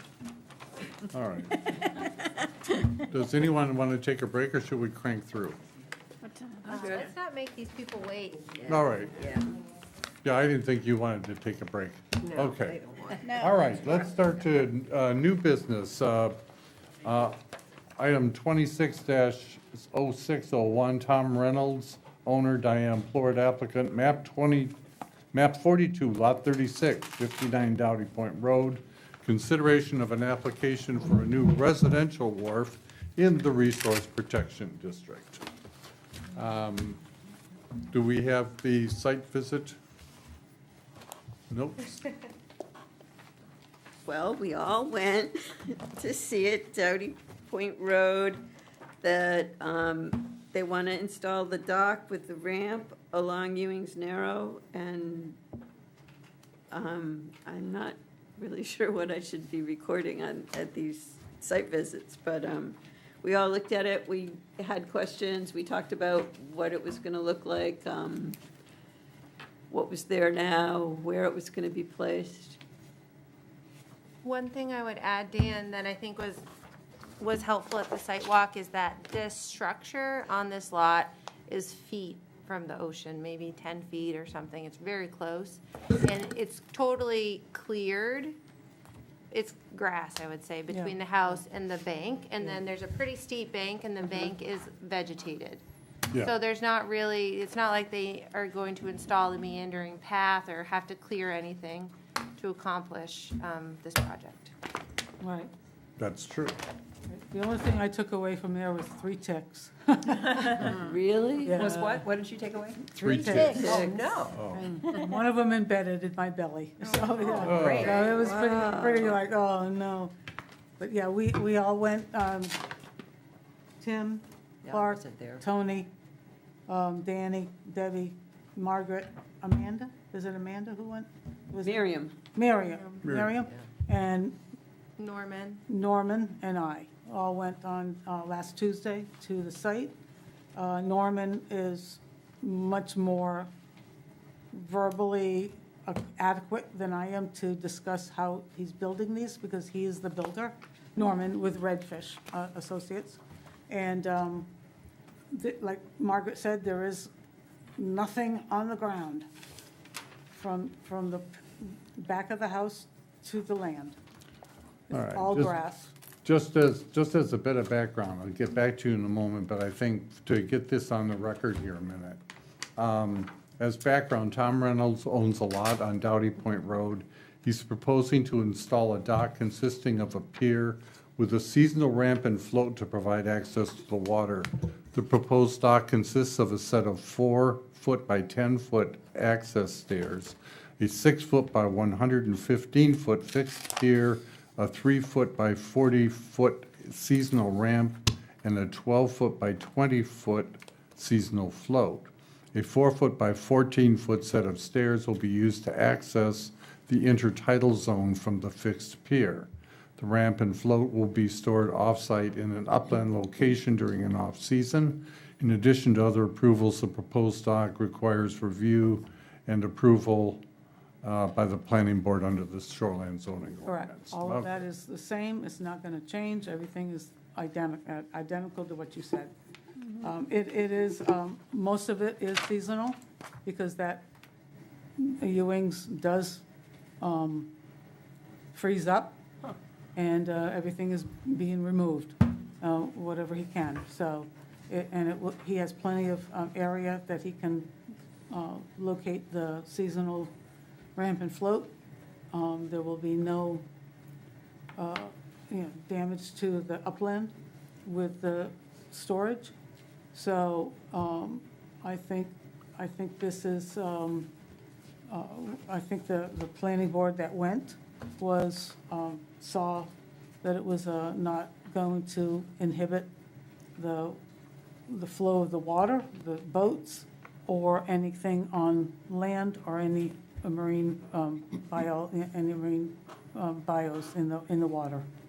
So it is a relatively easy type of structure to build. So, and Redfish is one of the top builders, so. Yeah, and there was no indication of any eelgrass or anything of that nature there? No, nothing, and it's all clear. We saw a little bit of seaweed, that was it. Okay. And that was way out there, so, no, there was no sea, and like Margaret said, the shoreland dropped, so the stairs from the pier to the water will be removed, so there won't be anything on the water for too long. Okay, thank you. Margaret, do you have any further comments on it? My only comment that I put in my memo was about the stairs, but we can probably get to that. What stairs? Which ones? Well, There's that- one down and one two. That you guys have an existing set of stairs and you're adding a second set of stairs? Those are being destroyed. No, those are not being, Okay. I don't think those are being used. Okay, so they'll be, I didn't quite look at the. Those that part. are old. Okay, The ones that you saw are old. okay. Yeah. It No, just they're- seems like, Picture, oh yeah, they are in the picture. yeah. Yeah, but that's my pictures. I snap everything. Yeah. But not everybody was there, so they can see what we're talking about. Yeah, but no, they're not, if I know builders, they're gonna build all new ones. Yeah, I mean, we could just make that a condition. I just think that having two sets of access stairs to the waters.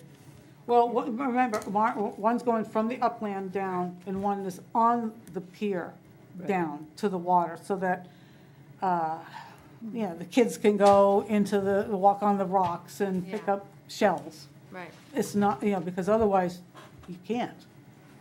You can't get down unless you jump. Right. So that's why they have a set of stairs from the pier down to the water. But the set of stairs from the upland, is gonna be set for the stairs to the pier. Yeah. So, So I have a question. This letter from Norman, he talks about stairs for the use of a right-of-way for the neighboring properties. What is that referring to? It's dated October 26, 2025. I'm not sure. Where is that? It was in our stuff. It wasn't in all of ours. was it an email, you mean? No, it's a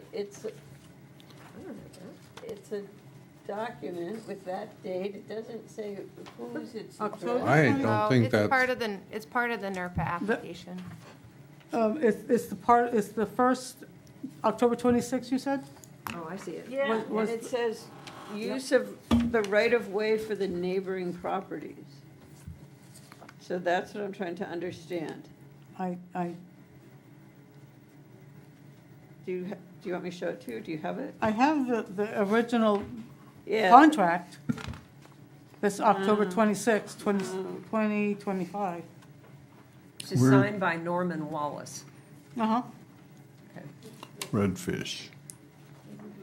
No, that's not it. October 2026. Maybe part of that. Questions about the coastal wetland. Where is it on this page? Well, no, I'm on the. Oh, no, it's Norman wrote it. Yeah. Oh, I see. He gives it to me. Oh, Yeah. No, sorry, I do not have that. I have what's up? No, I don't have that. It's in the application you gave us. Yeah.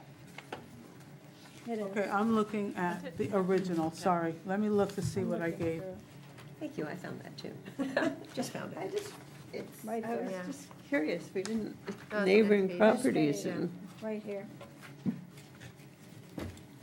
What was your question? Okay, I have it. So it says stairs for the use of a right-of-way for the neighboring properties. Oh, other than, Maybe they're planning to share their dock. Yeah, I don't know.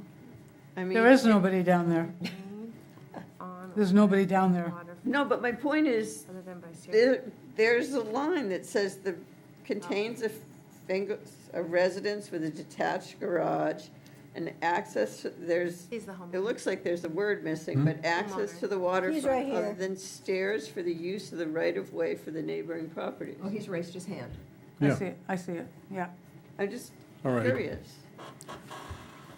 I see somebody on Zoom. Do you have a comment on this? You have to unmute him. Yes, good evening. I'm Peter Myers. I'm 58 Narrows Lane, right next to the property. I believe that would apply to neighbors to the south side. We're on the north side, and we're already part of another dock association. So that must apply to south side properties. But I do have a question for later on. Since we've got you, just go ahead. We'll take you out of order. Thank you very much. And I apologize because I frankly should have run back to town hall as I forgot what I saw when I looked at the plans this winter. Could I just confirm that our property line is about 30 feet to the north of I think the site where the dock leaves the land? Tom's been a fantastic neighbor over the 7 years that we've owned here. So I really just wanted to confirm one thing. Is the design of the dock such that it goes directly perpendicular out into the Narrows? Or does it in any way angle, and I obviously would be interested if it angled to the north, and the reason it is a fairly lengthy dock, which means that if it angled out to the north, it would go further into our sight line and I'm not sure. That may not be controllable by this board. That may be marine law and not zoning law, but I did want to just ask the question about how does it leave the land? It does not go, it goes straight out. It does not go north or south. It literally Perfect. goes straight out into the water. And he brought it that length to go beyond the mean low water. But it does not go Correct. north or south. It literally goes straight out from the position off the land. Perfect. And thank you very much for answering that question. You're welcome. Yeah, well, thank you for joining us. We're glad we could have your question answered. Yeah. Okay, questions from the board. Courtney? Yes, I do. I was not able, I was in Alaska, so I Oh, have an darn. excuse, but I couldn't. I hate to miss the sidewalks, I really do. I would hate to miss Alaska. Sorry. I had some concerns about the fact that this is coastal, it's an RP district, and I was reading the letter from the DEP, and perhaps you sort of mentioned this, maybe you confirm it, but I still have some other concerns. It said that there are currently no mapped eelgrass beds, although there were large beds previously mapped here. Does that mean they're not mapped because there aren't any, or no one has come to map them? I don't know. You can go on, I don't know, what's the name of it? I tried to find somebody to contact, but it was almost impossible. Yeah, you can go online and see, and I did do that, to see where eelgrass is located in anywhere. And apparently DEP says that there are not any, there's no eelgrass there. Yeah, they said there wasn't any that was mapped, but then that kind of begged the question, did it mean they had mapped it? Or they could say there wasn't any? And I was curious about that. But otherwise, sort of in the same concern was that enough of the water was being shaded so that the applicant actually has to pay an in lieu fee, which to me shows that it was of a serious nature. It is because of, I believe, because of the length of the structure itself. And a lot of DEP is going after the shade. I'm sorry. I thought I turned it off. I'm sorry. It's all right. It happens to the best of us. Sorry. No, My no. brother, God love him. The DEP is going after a lot of the shading part, because there's a lot of marshland, salt marsh out there, not here. But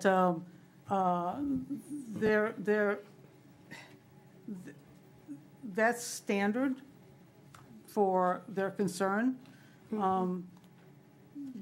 For the length of the pier into the water is Right. what their concern is with.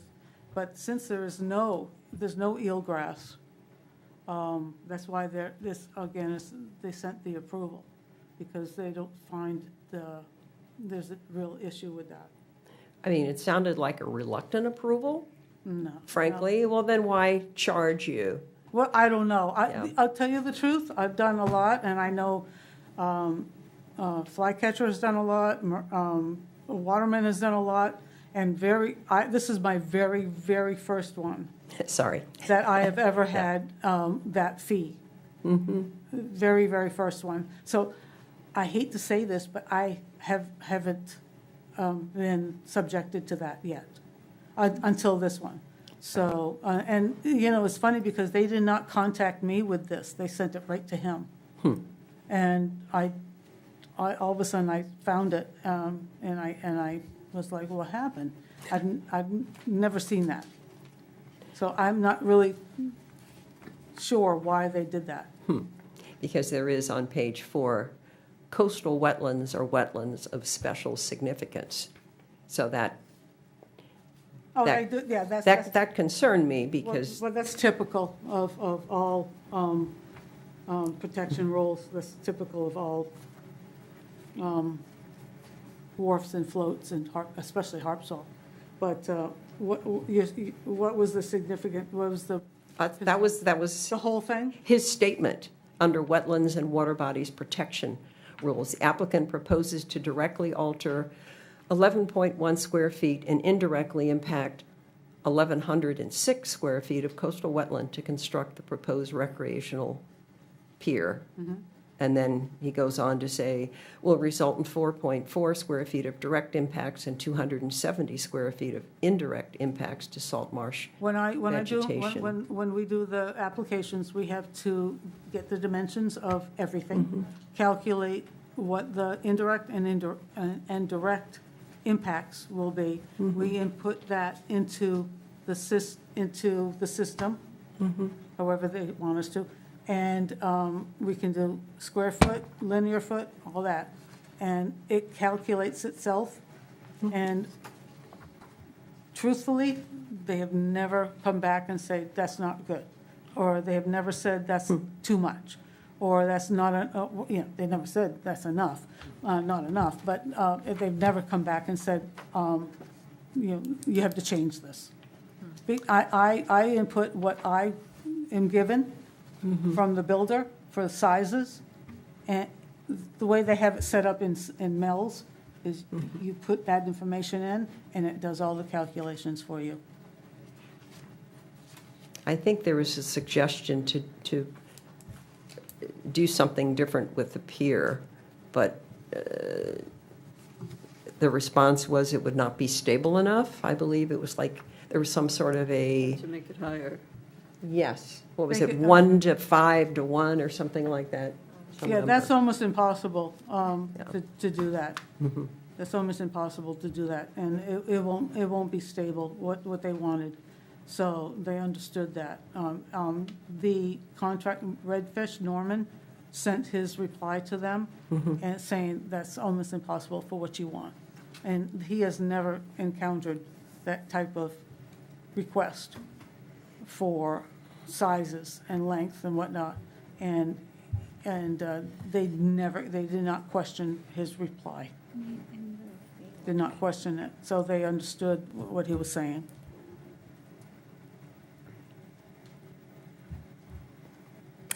Yeah, sometimes sometimes the contractor, I will get the question back, the response, the request to do something, get some more information.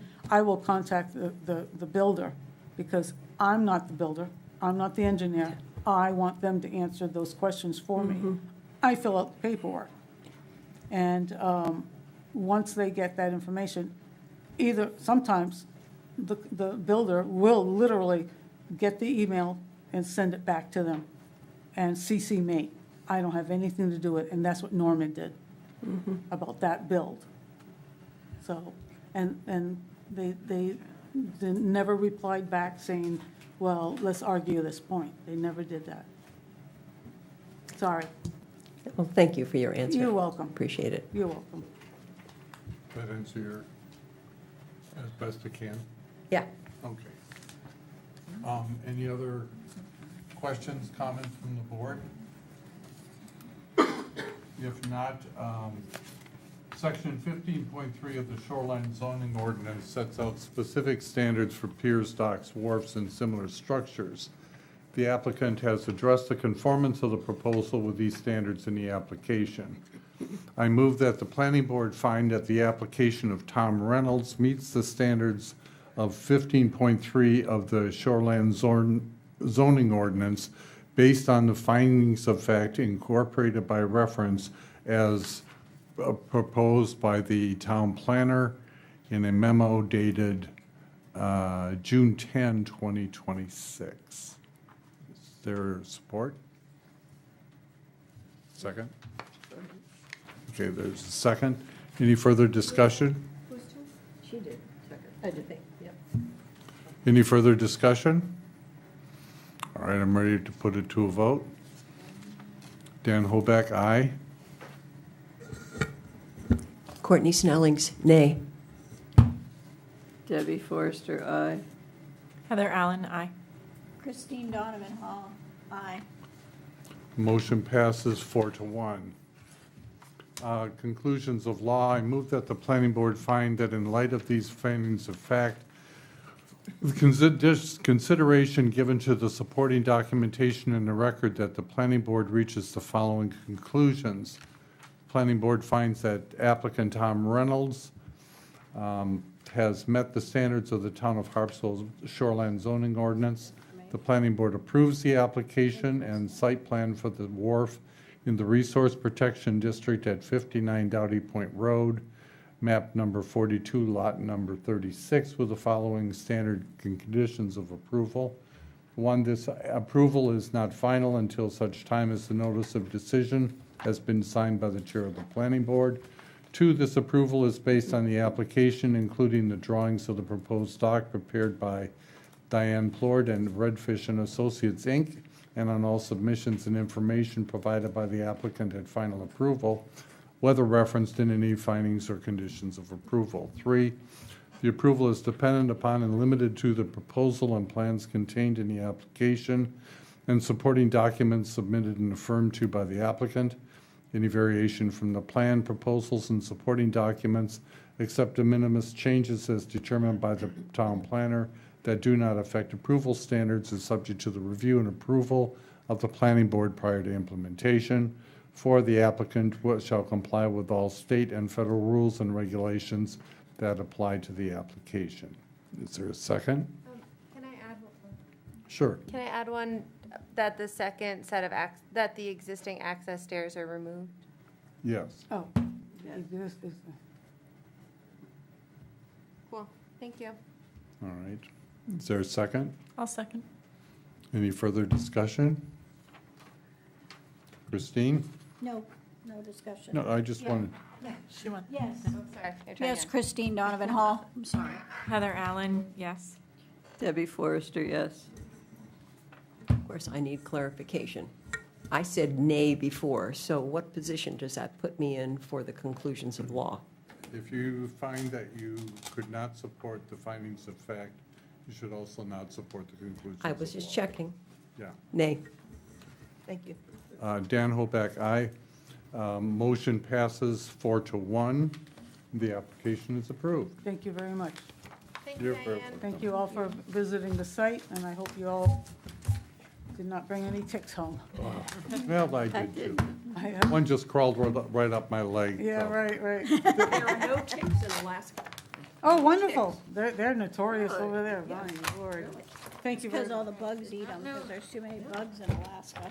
They gotta eat something, right? They're eating all the ticks. All righty. Item 26-6-02, Woodland Property, Woodward Point Properties, Joanne Noren, applicant, map 28, lot 90, 1747 Harpswell Islands Road. Consideration of the board's exercising jurisdiction for the review of an application to reconstruct a non-conforming structure. All right, Debbie, do you want to make a comment or two while I'm pulling this up? We went to visit the site. The code folks were with us, and Miriam, neighbors from across the street came over, and we looked at where it was, the location, where it was going to be. We talked about the fire hazard next door. Yeah, that was about it. All right, thank you. For background, the owner, Woodward Point Properties, owns a lot on Harpswell Islands Road, shown as Lot 90 on tax map 28. Property was previously developed with two principal dwellings and a shed. In October of 2024, a permit was approved to demolish one of the dwellings and the shed. This was necessary to access the rear east of the lot in order to replace the septic system. The replacement septic system project was completed in 2024. The applicant is seeking permission to rebuild the non-conforming dwelling unit that was removed. The lot located at 1749 Harpswell Neck Road is approximately 75 feet wide. It is 163 feet wide at the southern boundary and 128 at the northern boundary. The western boundary of the lot has approximately 72 feet of frontage on Harpswell Island Road. The owner proposes to rebuild the structure in generally the same location, only move 9 feet away from the western property boundary for a small decrease of the nonconformity of the structure. The replacement structure will continue to be nonconforming in regards to the westerly and northerly property boundaries. The lot is located in the interior zoning district with the rear east of the lot in the commercial fishing 2 zone. Okay, so this is in front of us to determine whether or not we wish to exercise jurisdiction. I just bumped into your opening statement, didn't I? No, I'm good. No, go for it. No, that was it. Oh. I would say that in that opening statement, I had a hard time telling what was the boundary on the survey, so that was my best guess, but there was like 2 lines and I couldn't tell which was the boundary, so if I got any of that incorrect, feel free to let me know. I can fix it. You know, because there was like a boundary line, and then a few feet in there was another line. So Right. I couldn't. Yeah. Anyways. All right, would you like to describe the project to us? Yeah, sure. I bought the house in '24. Oh, we need your name. Oh, Johan Noren. I'm one of the owners of Woodward Point Properties. All right. Purchased the property, renovated it, and the septic system was not useful anymore, so we had to remove the ADU and the shed to put in the new septic system, just to get the machinery down in there. And then when we were doing it, Margaret told us that we were able to rebuild at some point, so we designed and put in a septic system to handle both houses. And then, as we were designing it all, I decided to go a little bit smaller to fit the lot a little better, and I was just asking if I could push it a little bit, 9 feet in, just to get it off the road. So that's basically it. All right. And I took one section of the building away because it bumped out too close to the other house and it looked odd to me, so that's why I made it smaller. All right, so this is an accessory dwelling unit, correct? Yes. All right.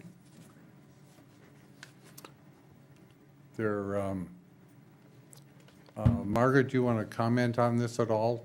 Because this is up for our determining whether we should take jurisdiction or just remand it to codes. I'm really happy it's a project, jurisdictional review that's not in the shoreline zone for one time. Yeah. Nothing, we don't have to battle about vegetation removal for once. I think this one's pretty cut and dry, straightforward. What I think is interesting about the site is it's a little deceiving where the property line is, because where you park, where we all parked at the site walk is, I don't think a lot of that is on the property. So that's all, but they're gonna make it more conforming and there's nothing else to do. The one thing I would say is that the ordinance puts a limitation on replacement of non-conforming structures. So I would just say, if we're not gonna take jurisdiction of it, which I don't think is necessary that we do it, that the code office just make sure that they review that time limitation and make sure the permit is in accordance with it. No? And I just have a question. Do you remember what the size of the original house, because I've lived here for 25 years, and I remember those 2 houses. I'm going to guess it was closer than 900 square foot. Okay, it was small, I was just wondering. So Yeah. you're proposing, what, 800? 700. 700, okay. All right, thank you. Just wondering. Christine, since you are as close as anybody, do you have any other comments or questions? No, they talked about Redmond's Hall, about the, that's a fire hazard next door. We tried to buy that, and they're not. Well, they're not going to do it. Oh, we know, we've all tried to buy Okay. it. He has, I just want it gone. No, I don't have The anything, raccoons really. refuse to sell. I don't, no, I think it's, being smaller is better. And the parking, is it right beside, the south side of the present building? So to the south? I was gonna pull it in by the tree. There's a big maple tree, and just Okay, pull it in so it's not like that on the road anymore, because I Okay. don't care for that. okay, all right, that's all. Okay. Is it possible for me to ask Yeah, a question? Well, yeah, go certainly. right Would ahead, you- have to Carter. go identify yourself. Microwave, I said, instead of microphone. Hi, my name is Bart Beatty. I live at 8 and 12 Bills Lane, so we're just to the east of this property. And the question that I had looking at the application is, it looks like the septic system was built for a 3-bedroom. So the house that's on the lot is a 3-bedroom, and they're adding an ADU that says it's a 1 to 2 bedroom. So I would imagine, I had sent you an email about this, didn't hear back from you, but, I would imagine that you've checked all this out. Oh, that's cool. That you've checked it all out, and it's good, but, and maybe it's a codes issue if you guys don't take it up, but that's just the one clarifying thing that I guess I'd be interested to know about. That's an excellent question, and it is something that when codes reviews, we'll make sure that the septic is sufficient for it. What, I guess I don't understand what exactly your question is about the septic, because we could probably answer it right The now. septic is it big enough? Oh, okay. Because it's designed, it says the original septic design's for a 3-bedroom. It states 3-bedroom on it. The house is a 3-bedroom that's currently on the lot. The ADU is stated it would be a 1 to 2 bedroom ADU. So that's 4 to 5 bedrooms on a 3-bedroom system. I ask because my system is directly down from that steep slope to it. And I really don't want to take the overflow from his system into my system, if it's not big enough. So his septic is 450 gallons per day. Yep. 270, I think, is a 3-bedroom system. So that would be 450 minus 270. So that gives him 180, which is the minimum size for a standalone structure. Regardless of it's a 1-bedroom or a 2-bedroom, it's Right. always going to be 180. So I Gotcha. think that it matches what he's proposing. Right on. Yeah. That's what I wanted to hear. Yeah. Thanks. Excellent. What's the pleasure of the board? Remand? Okay. I think it is. Wants to, We have to vote on that. who wants don't to, I'm just trying to figure out, who wants to make a motion? I'm tired of it. we? You're the best motion maker. I move that Margaret did give I move that item 26-0602, the application of Woodward Point Properties, map 28, lot 90, 1747 Harpswell Island Road, be remanded to codes, and that the planning board decline to take jurisdiction. And I'll second that. No, thank you. Any discussion? Christine? Yes, Christine Donovan Hall. Yes, Heather Allen. Debbie Forrester, yes.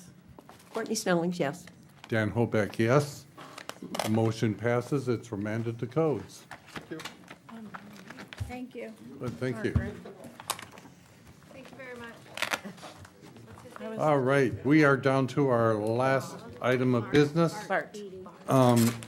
Item 26-6-03, Angela Bear, owner, Peter Spencer Waterman Marine Corp. applicant, map 5, lot 59, 42 Hildreth Road, consideration of an application for a new residential wharf in the Resource Protection District.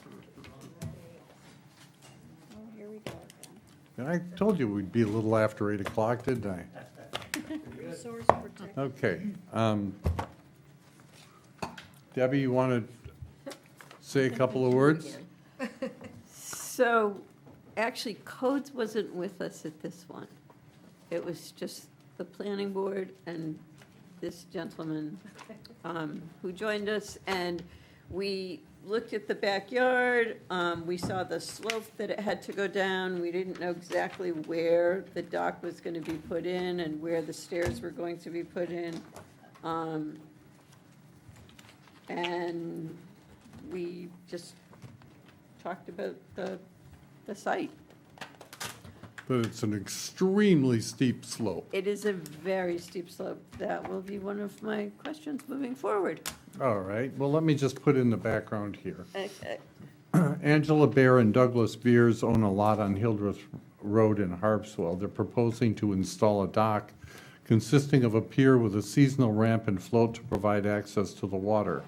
The proposed dock consists of a set of 4-foot by 4-foot access stairs to a 4-foot by 8-foot landing and an additional set of 4-foot by 15-foot stairs to a 5-foot by 90-foot fixed pier, a 3-foot pier by 32-foot seasonal ramp, and a 10-foot by 20-foot seasonal float. The float will be stored off-site in an upland location in the off-season. In addition to other approvals, the proposed dock requires review and approval by the planning board under the shoreline zoning ordinance. And incidentally, for those of you who weren't there, this proposed dock is directly across the water from the other one that we just approved. Yeah. So if they made them both longer, we could have just one big. We could play badminton How and much- volleyball. How much distance will be between the ends of the docks? I wasn't on the sidewalk, as Yeah. we know, but I am curious about that. It's, No, Plenty. plenty. Okay, just saying. All right, yeah, this is, that's all I need to know. this is just north, this is north of the bridge on Mountain Road. So you have a pretty good idea that that's very wide, Okay. all right? All right, Margaret, do you have anything to say before we ask the applicant to describe it? All right. So, Mr. Chairman, the only thing there are two things that came up during Name? our site, Peter Spencer, I'm sorry. Thank you. So we have two things that arose during the site walk. One was the business of what we're going to do about vegetation removal, or how much would we take out when we put the stairs in. And the answer to that question was only what we need to do. The stairs are 4 feet wide, so we'd probably have an 8-foot sort of path going down. If necessary, if there's bare earth around, we would remediate those areas with native plantings like Rosa virginiana or sweet fern. And the other question that was raised by the planner was the existence of a 4x8 landing between the two staircases. And that had been approved by the DP. So let me say it's an issue with some people at the Department of Environmental Protection. And the complaint that they have mostly is that area, that landing might be used as an observation deck. Well, we've never, ever seen that. This is, from our perspective, this is a safety issue. And the staircases are designed, the first one is 12 feet, and the second one is 15, I believe. But if somebody takes a tumble down the stairs, they're going to stop after 15 or 20 feet of tumbling, and they might hurt themselves, but they probably won't be seriously injured. On the other hand, if there's no landing and you go down 27 stairs, which is 14 or 15 feet, you're going to have a big problem. So we've dealt with this for many years. We've done hundreds of these staircases like this. On one case, what we agreed to do was to make the staircase 4x6 instead of 4x8. But the suggestion that somebody's going to have a sun chair on there and sit in the middle of all the foliage on the side of the hill with no sun is, it's not a reasonable expectation. Okay. Those are the only items I remember from the sidewalk. Yeah, and to speak about the 4x8 landing, I don't think it's approvable under shoreline zoning. I haven't had a chance to follow up with Jeff Kalinich, but Chapter 1000 limits the width of access stairs to 4 feet. So I don't, and our ordinance is a little bit different than Chapter 1000. It's kind of annoyingly different, but Chapter 1000 doesn't allow you to have a staircase wider than 4 feet. We've never, this is why I kind of raised a red flag for me, like, we've never approved, I don't know if you guys are paying attention, but we've never approved a staircase to the shore wider than 4 feet, never a landing wider than 4 feet. It doesn't happen. I think if it was allowable under shoreline zoning, everybody would be doing it, and they don't. I just haven't had the chance to get Jeff Kalinich's take on this, but I can tell you what Chapter 1000 said, and it says the width has to be 4 feet. So that was kind of my hang-up with it. Okay. The stair width is fine, you're saying? The landing makes it, Wider than 4 feet. yeah. No, it's not wider than 4 feet. Stairs are 4 feet. Right, Right. Right, but it's length, it's 4x8. Right. right, it's wider than 4 feet. No, we're talking, that's the landing is Yeah. 8 feet. So you go I mean, down to the technically- landing. Technically, turn they're the- two sets of stairs, two different sets of stairs. So I mean, I get the That's argument. not one set of stairs. You think that's 2 sets of stairs? Yeah, one of them's separated. Yeah. By the landing. By Yeah, the by a landing. Yeah, To keep people from tumbling 40 feet down. right. I would make the argument that if they weren't shifting, the second after the landing going down, if they were in the same Okay. spot, if there was a landing and then there was no shift Okay. between the two sets, I would, yeah. But This is what Chapter 1000 said. Stairways or similar structures may be allowed with a permit from the code enforcement officer to provide shoreline access in areas of steep slopes or unstable soils, provided that the structure is, not stairs, structure is limited to a maximum of 4 feet in width, that the structure doesn't extend below or over normal high water line of a water body or upland edge of a wetland, and that applicant demonstrates no reasonable alternative access exists on the property. Okay. And so that's why, I just feel like if it The was. structure wraps Yeah. all Yeah, of that. it It's does. just, when I was thinking it was a staircase, the width of the staircase, we had to judge it as two separate staircases. If it's Yeah. structure, Well, Yeah. That's a that really changes interesting things. argument, and I'm hearing what you say, that you do it to all of them and you get pushback in all the communities. I don't know that this design is approvable through us in. Do we need to Well, look for it? And- you have to Yeah. look at the common sense considerations. For children and elderly people, this is an issue. Yeah. And we've had people tumble down a flight of stairs and, had a broken arm or a contusion, but that's been the worst thing that's ever happened. But, the elevations are fairly steep, and it's a large safety item in our agenda, trying to make things so people are going to be happy for some years with their system. I see why you're doing it, but frankly, it just seems really dangerous to me, regardless of the landing. If it were my house, I would not put a pier out because somebody's going to fall. Well, that's. I'm the logical person. Everybody's got a choice. Yep. okay, let me look at it this way, because we go down 4 feet and we hit a landing and we turn 14 left. feet. Hmm? Was 14? Oh. No, 4 feet wide.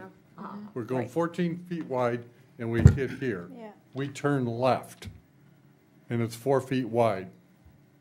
And we turn right and go down again and it's 4 feet wide, correct? Yeah, Still I think 8 feet wide on the landing. I just think as a matter of principle, I would feel more confident if we got some approval from the shoreline zoning coordinator saying that, yes, this is consistent. And I'm not saying that it's not approvable, but I would rather be totally sure than to approve this and open a floodgate of everybody making the same design. And it would also give us something for future petitioners too, correct? Yeah, and, yeah, I guess you guys could handle it two ways. You could approve it contingent upon, I feel bad he was waited all night and, Yeah. but, I mean, we could go through the rest of it. I don't think that was my only question. Okay. Yeah. So we Okay. could go through the rest of it, or Sure. whatever you want, Chair. Because I think, if we go through the rest of it and it's acceptable, we can make the approval contingent. Okay. All right? All right. We have Margaret's recommendation. She finds that it meets all of the standards of 15.3, with the exception of that one, if I saw that correctly, which was 15.3.5.3, which is, No, I had a question on a bunch of them. okay, well, let's go. Questions too. Yeah. I can't find mine. You want one, Chris, Courtney? No, I have it. I just Okay. have to. Oh, okay, we have 15.3.2, access from the shore shall be developed on soils appropriate for such use and constructed as to control erosion. Yeah, so there's no erosion control plan included in this document. And erosion's going to be an issue building it, and also once the structure's in place, because you're putting it into this really steep slope. So I think that needs to be acknowledged and addressed, because I see erosion as a potentially significant problem there, and it's because of the steepness of the slope, it could have consequences that expand beyond the 8 feet you're talking about you would need to clear to put the Can stairs I comment in. on that? Excuse me? Can I comment on that? So this is a steep slope, but if you build it properly using 6x6 timbers as your support timbers in the ground, and you dig the site for that space only, and you insert the pile in the hole with about a 5-inch layer of gravel on the bottom, and then you backfill it and compress it, and if you necessary, place plants around it. We've not had a problem with But that. how are you going to dig the hole? With a man-powered shovel. Is this And- dirt or ledge? I was not able to. No, to the come. the side of the hill is a mixture of, mixed fines and some, lots of mud and it's not difficult to dig. It's just, the physical part of it is hard, but digging it is not difficult. Okay, so it is dirt. It's mostly dirt. It's not Yes. like a ledge, like a bluff. But it's, ledge. at this point, it's relatively vegetated. Okay. Yeah. I mean, I Densely live there, so, vegetated. yeah. But I think if you have spent any time at the Hildreth Road landing, I grew up calling it the gravel pit, and you go, so this house is 2 houses south of the gravel pit. That house next to the gravel pit landing has this very steep, very eroded, kind of raw bluff.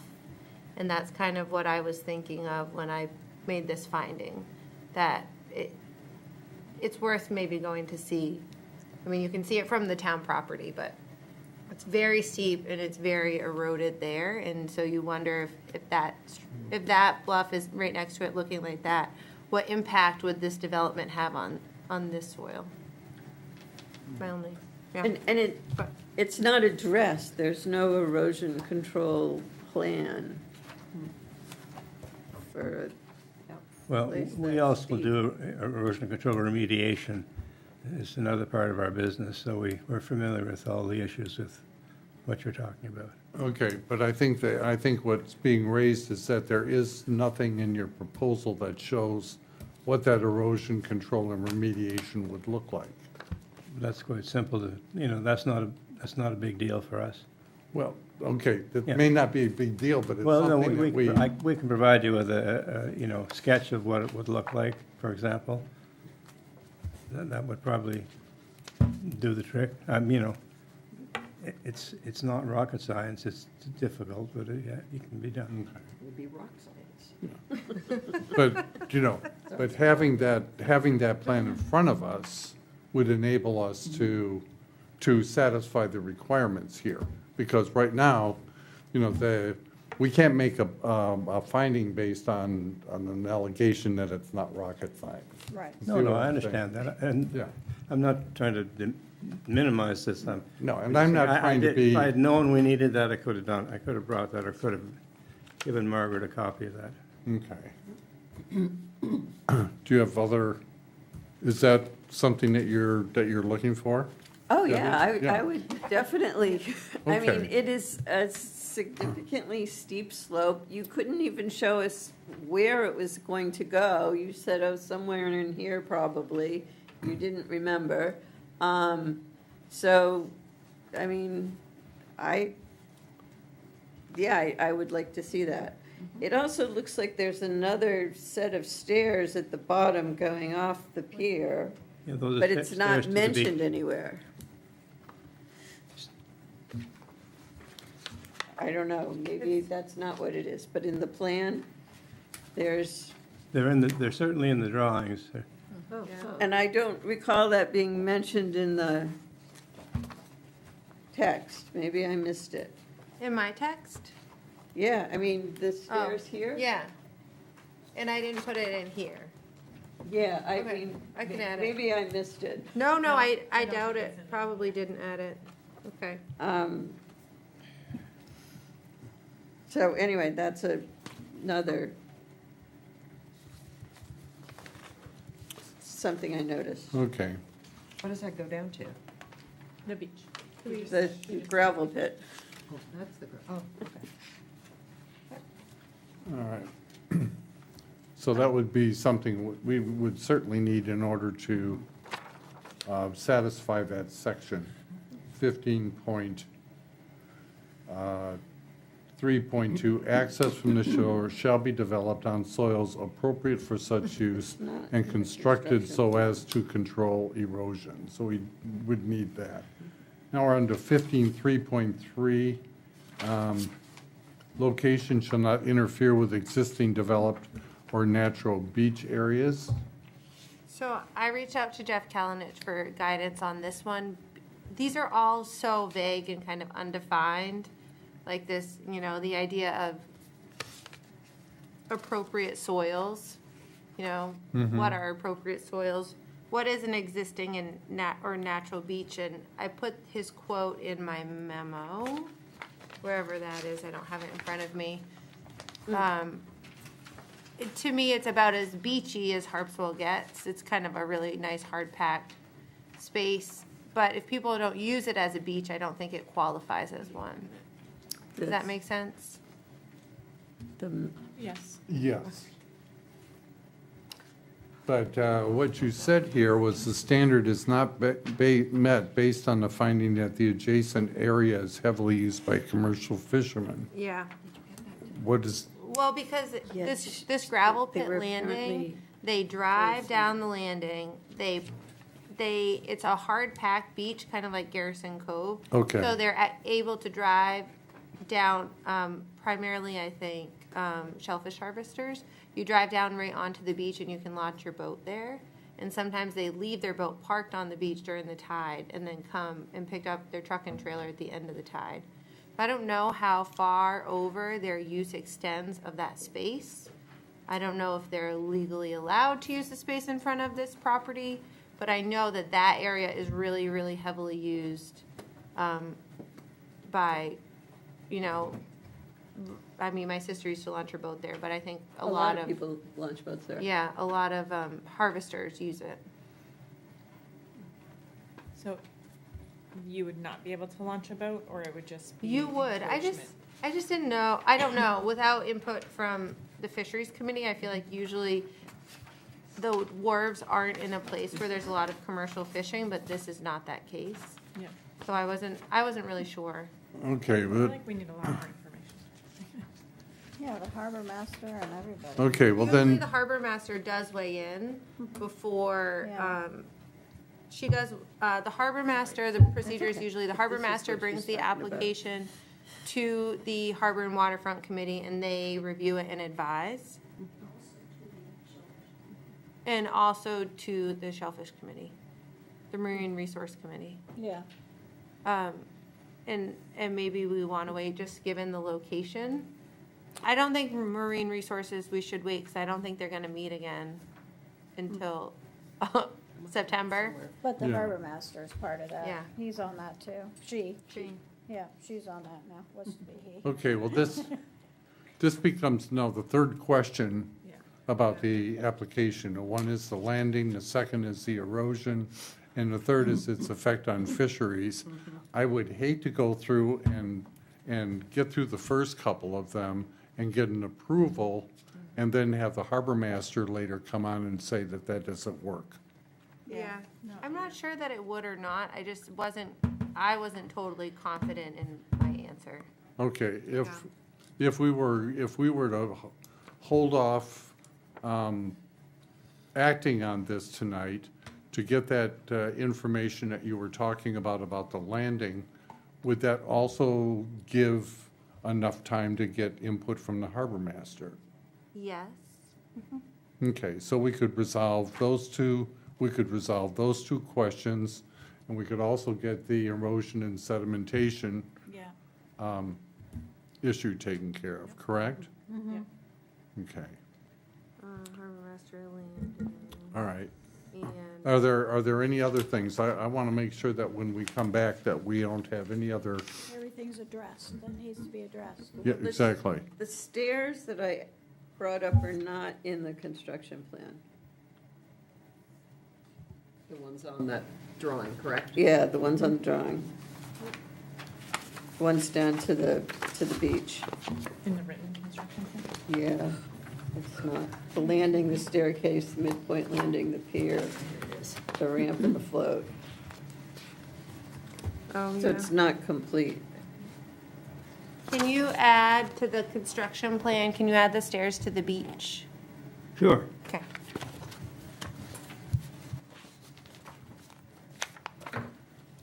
Okay, are there any other questions? I'm sorry, I haven't been looking at you at all tonight. You're fine. Okay. Are there any other things that we need to have addressed so that we can act on this at the next meeting? Personally, I think it would be helpful if we visited the site but looked up instead of looking down. Oh, okay. I think that would give us a good perspective on how the site slope. Go at low tide. Okay. So you're proposing a second site walk, correct? Yeah. Yeah, I And we think- could park at the landing and just walk over on the beach. Okay. All right.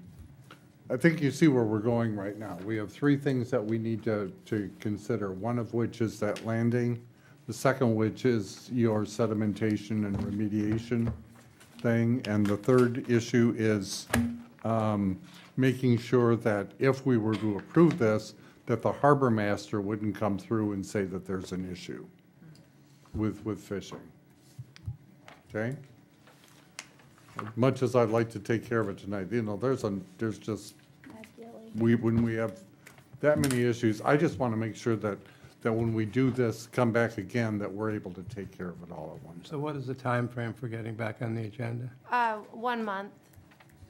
So the application deadline is technically next week. I'll ensure with the harbor master that she can get us material for the next meeting, and I'll confirm with you that will be on for July 15. Okay. The one other thing I would note that I think I noticed is that this dock is probably double in length than as the other docks on this side of the Narrows. The other docks south of the gravel pit, all the float rests on the intertidal. So this is going to have pretty significant consequences, sticking out. Navigation. Yeah. I mean, maybe not navigation, but maybe navigation. But that's something that the harbor master will Yeah. weigh in on, Yes. correct? Yes. All right. Why is it so much longer? So that they can have an all-tide float, I would assume. Yeah, because it's very, Do the other people have all-tide floats? No. Then why do we have to say yes to this one having an all-tide float? Because we don't have any standards either way. So if they want to build a really long pier and it meets all of our standards and it meets DEP standards and it meets Army Corps standards, then they can have it. all right. Any other issues? Otherwise, I'm going to move that we continue this application until our July 15th meeting. That's my motion. Is there support? Second. Well, let Oh. someone else do it. Sorry. I jumped. I second that motion. Okay. I've said enough tonight. Christine? Yes, Christine Donovan Hall. Heather Allen, yes. Debbie Forrester, yes. Courtney Snelling's yes. Dan Hobeck, yes. Okay, so we'll take care of the stuff on our end and be in contact with you. You know, if you don't hear anything within the next couple of weeks, feel free to contact Margaret, and she'll give you a status report on where we are. And then we'll finish her off next And time. Thank We you. need from him Hmm? erosion. Yeah, we'll do, yeah, your erosion Description of plan, the that's your stairs. job. Okay, I can do that. all right. Thank you. Thank you very much. Thank you. Thank Thank you. you. Sorry Heather, keeping it Sorry all you had on such a track. late night. I feel like we talked about so much, I wasn't sure. Okay, we have, under other business, consideration of the February 18, 2026 minutes. Courtney had a question about them. I did. What was it? Really? It was about the discussion. I don't know if anybody else read them. I haven't had a chance to read them. Yeah. Should we just defer that until next time? I'm trying to, I remember Yeah. having It's all right. something that was. Defer. Okay, we'll defer I that. printed them and they printed Um, mine, that yeah, went to the computer. Also under other business. After page one, it wouldn't show up. It was weird. Also under other business, the planning board at its May meeting denied the application of Merriman's to remove 2 lots from the subdivision. Right. There was a 2-hour hearing today before the appeals board, and the appeals board affirmed the plan commission vote Really? by a vote of 4 to 1. That's exciting. Well, it was considered. Remember the whole big, oh my. So that was. It was a good process. Yeah, it was a very good process, and the only people who enjoyed it the whole time were the lawyers. So we, because there was a Because lot you're of, billing an hourly rate. there was a lot, yeah, and I didn't even get the bill for it. Okay, All right, by bylaw or ordinance or something, I can't remember, I'm supposed to report on the staff review committee. The owner of Harpswell Corner Market went back to the staff review committee last week maybe. He received in 2025 approval for picnic tables after a very long discussion Oh, about yes. parking and traffic and That was safety. like my first meeting. It was long. And last year, he got a 1-year temporary Yes, I approval. remember It was that. that or make him hire a traffic engineer. So we gave him a temporary approval. I did not hear any complaints about the parking. He had no complaints about the parking. And the staff review committee, per his notice of decision in 2025, heard his application to keep the picnic tables, and we gave him an approval. As long as there's no change of use, I think it was. right. Yeah, I remember that. Yeah. And then we also, Estes, the Harpswell Collective came a couple weeks before that to add a dry well, which is basically somewhere to put all of his reverse osmosis discharge water. So it's just a big pit with some rocks in it to kind of let the water percolate back into the ground. He added that, a second set of stairs, and I want to say he did something else, but that got approved also. And that's my whole story with the staff I review haven't been committee. there, so I don't even know what's going on there. Harpswell Collective. Yeah. It's going to be artist studios upstairs and then like an event space downstairs. where they might have like a gallery, they could have a commercial kitchen, they could have events, and then also food trucks outside. Where is this? Well, where's the parking? Estes. But where's the parking? Same spot. They're parking in the, yeah. Oh, okay. Well, they just have, You must have been away because Yeah. we went all through the parking Okay. and I don't remember the parking part. Maybe I missed that. Plantings. I remember the right. beginning of it, but I don't Yeah. remember parking. he went They came twice in multiple times. 2025, yeah. Okay. And then back to staff review committee. And then B, we're having a workshop tomorrow from 5:30 to 6:30 or something. Where is that here? It'll be in the side room Okay. because there'll be a select board meeting at 6. Okay. And it's just kind of about get to know your neighbors, sort of, get to know the Who's process. having, We are, us? yeah. Did you send us an email about this? A couple of them, yeah. Several. I try to not send as many emails as Mark Ironman did, but sometimes it really gets away from me. I think,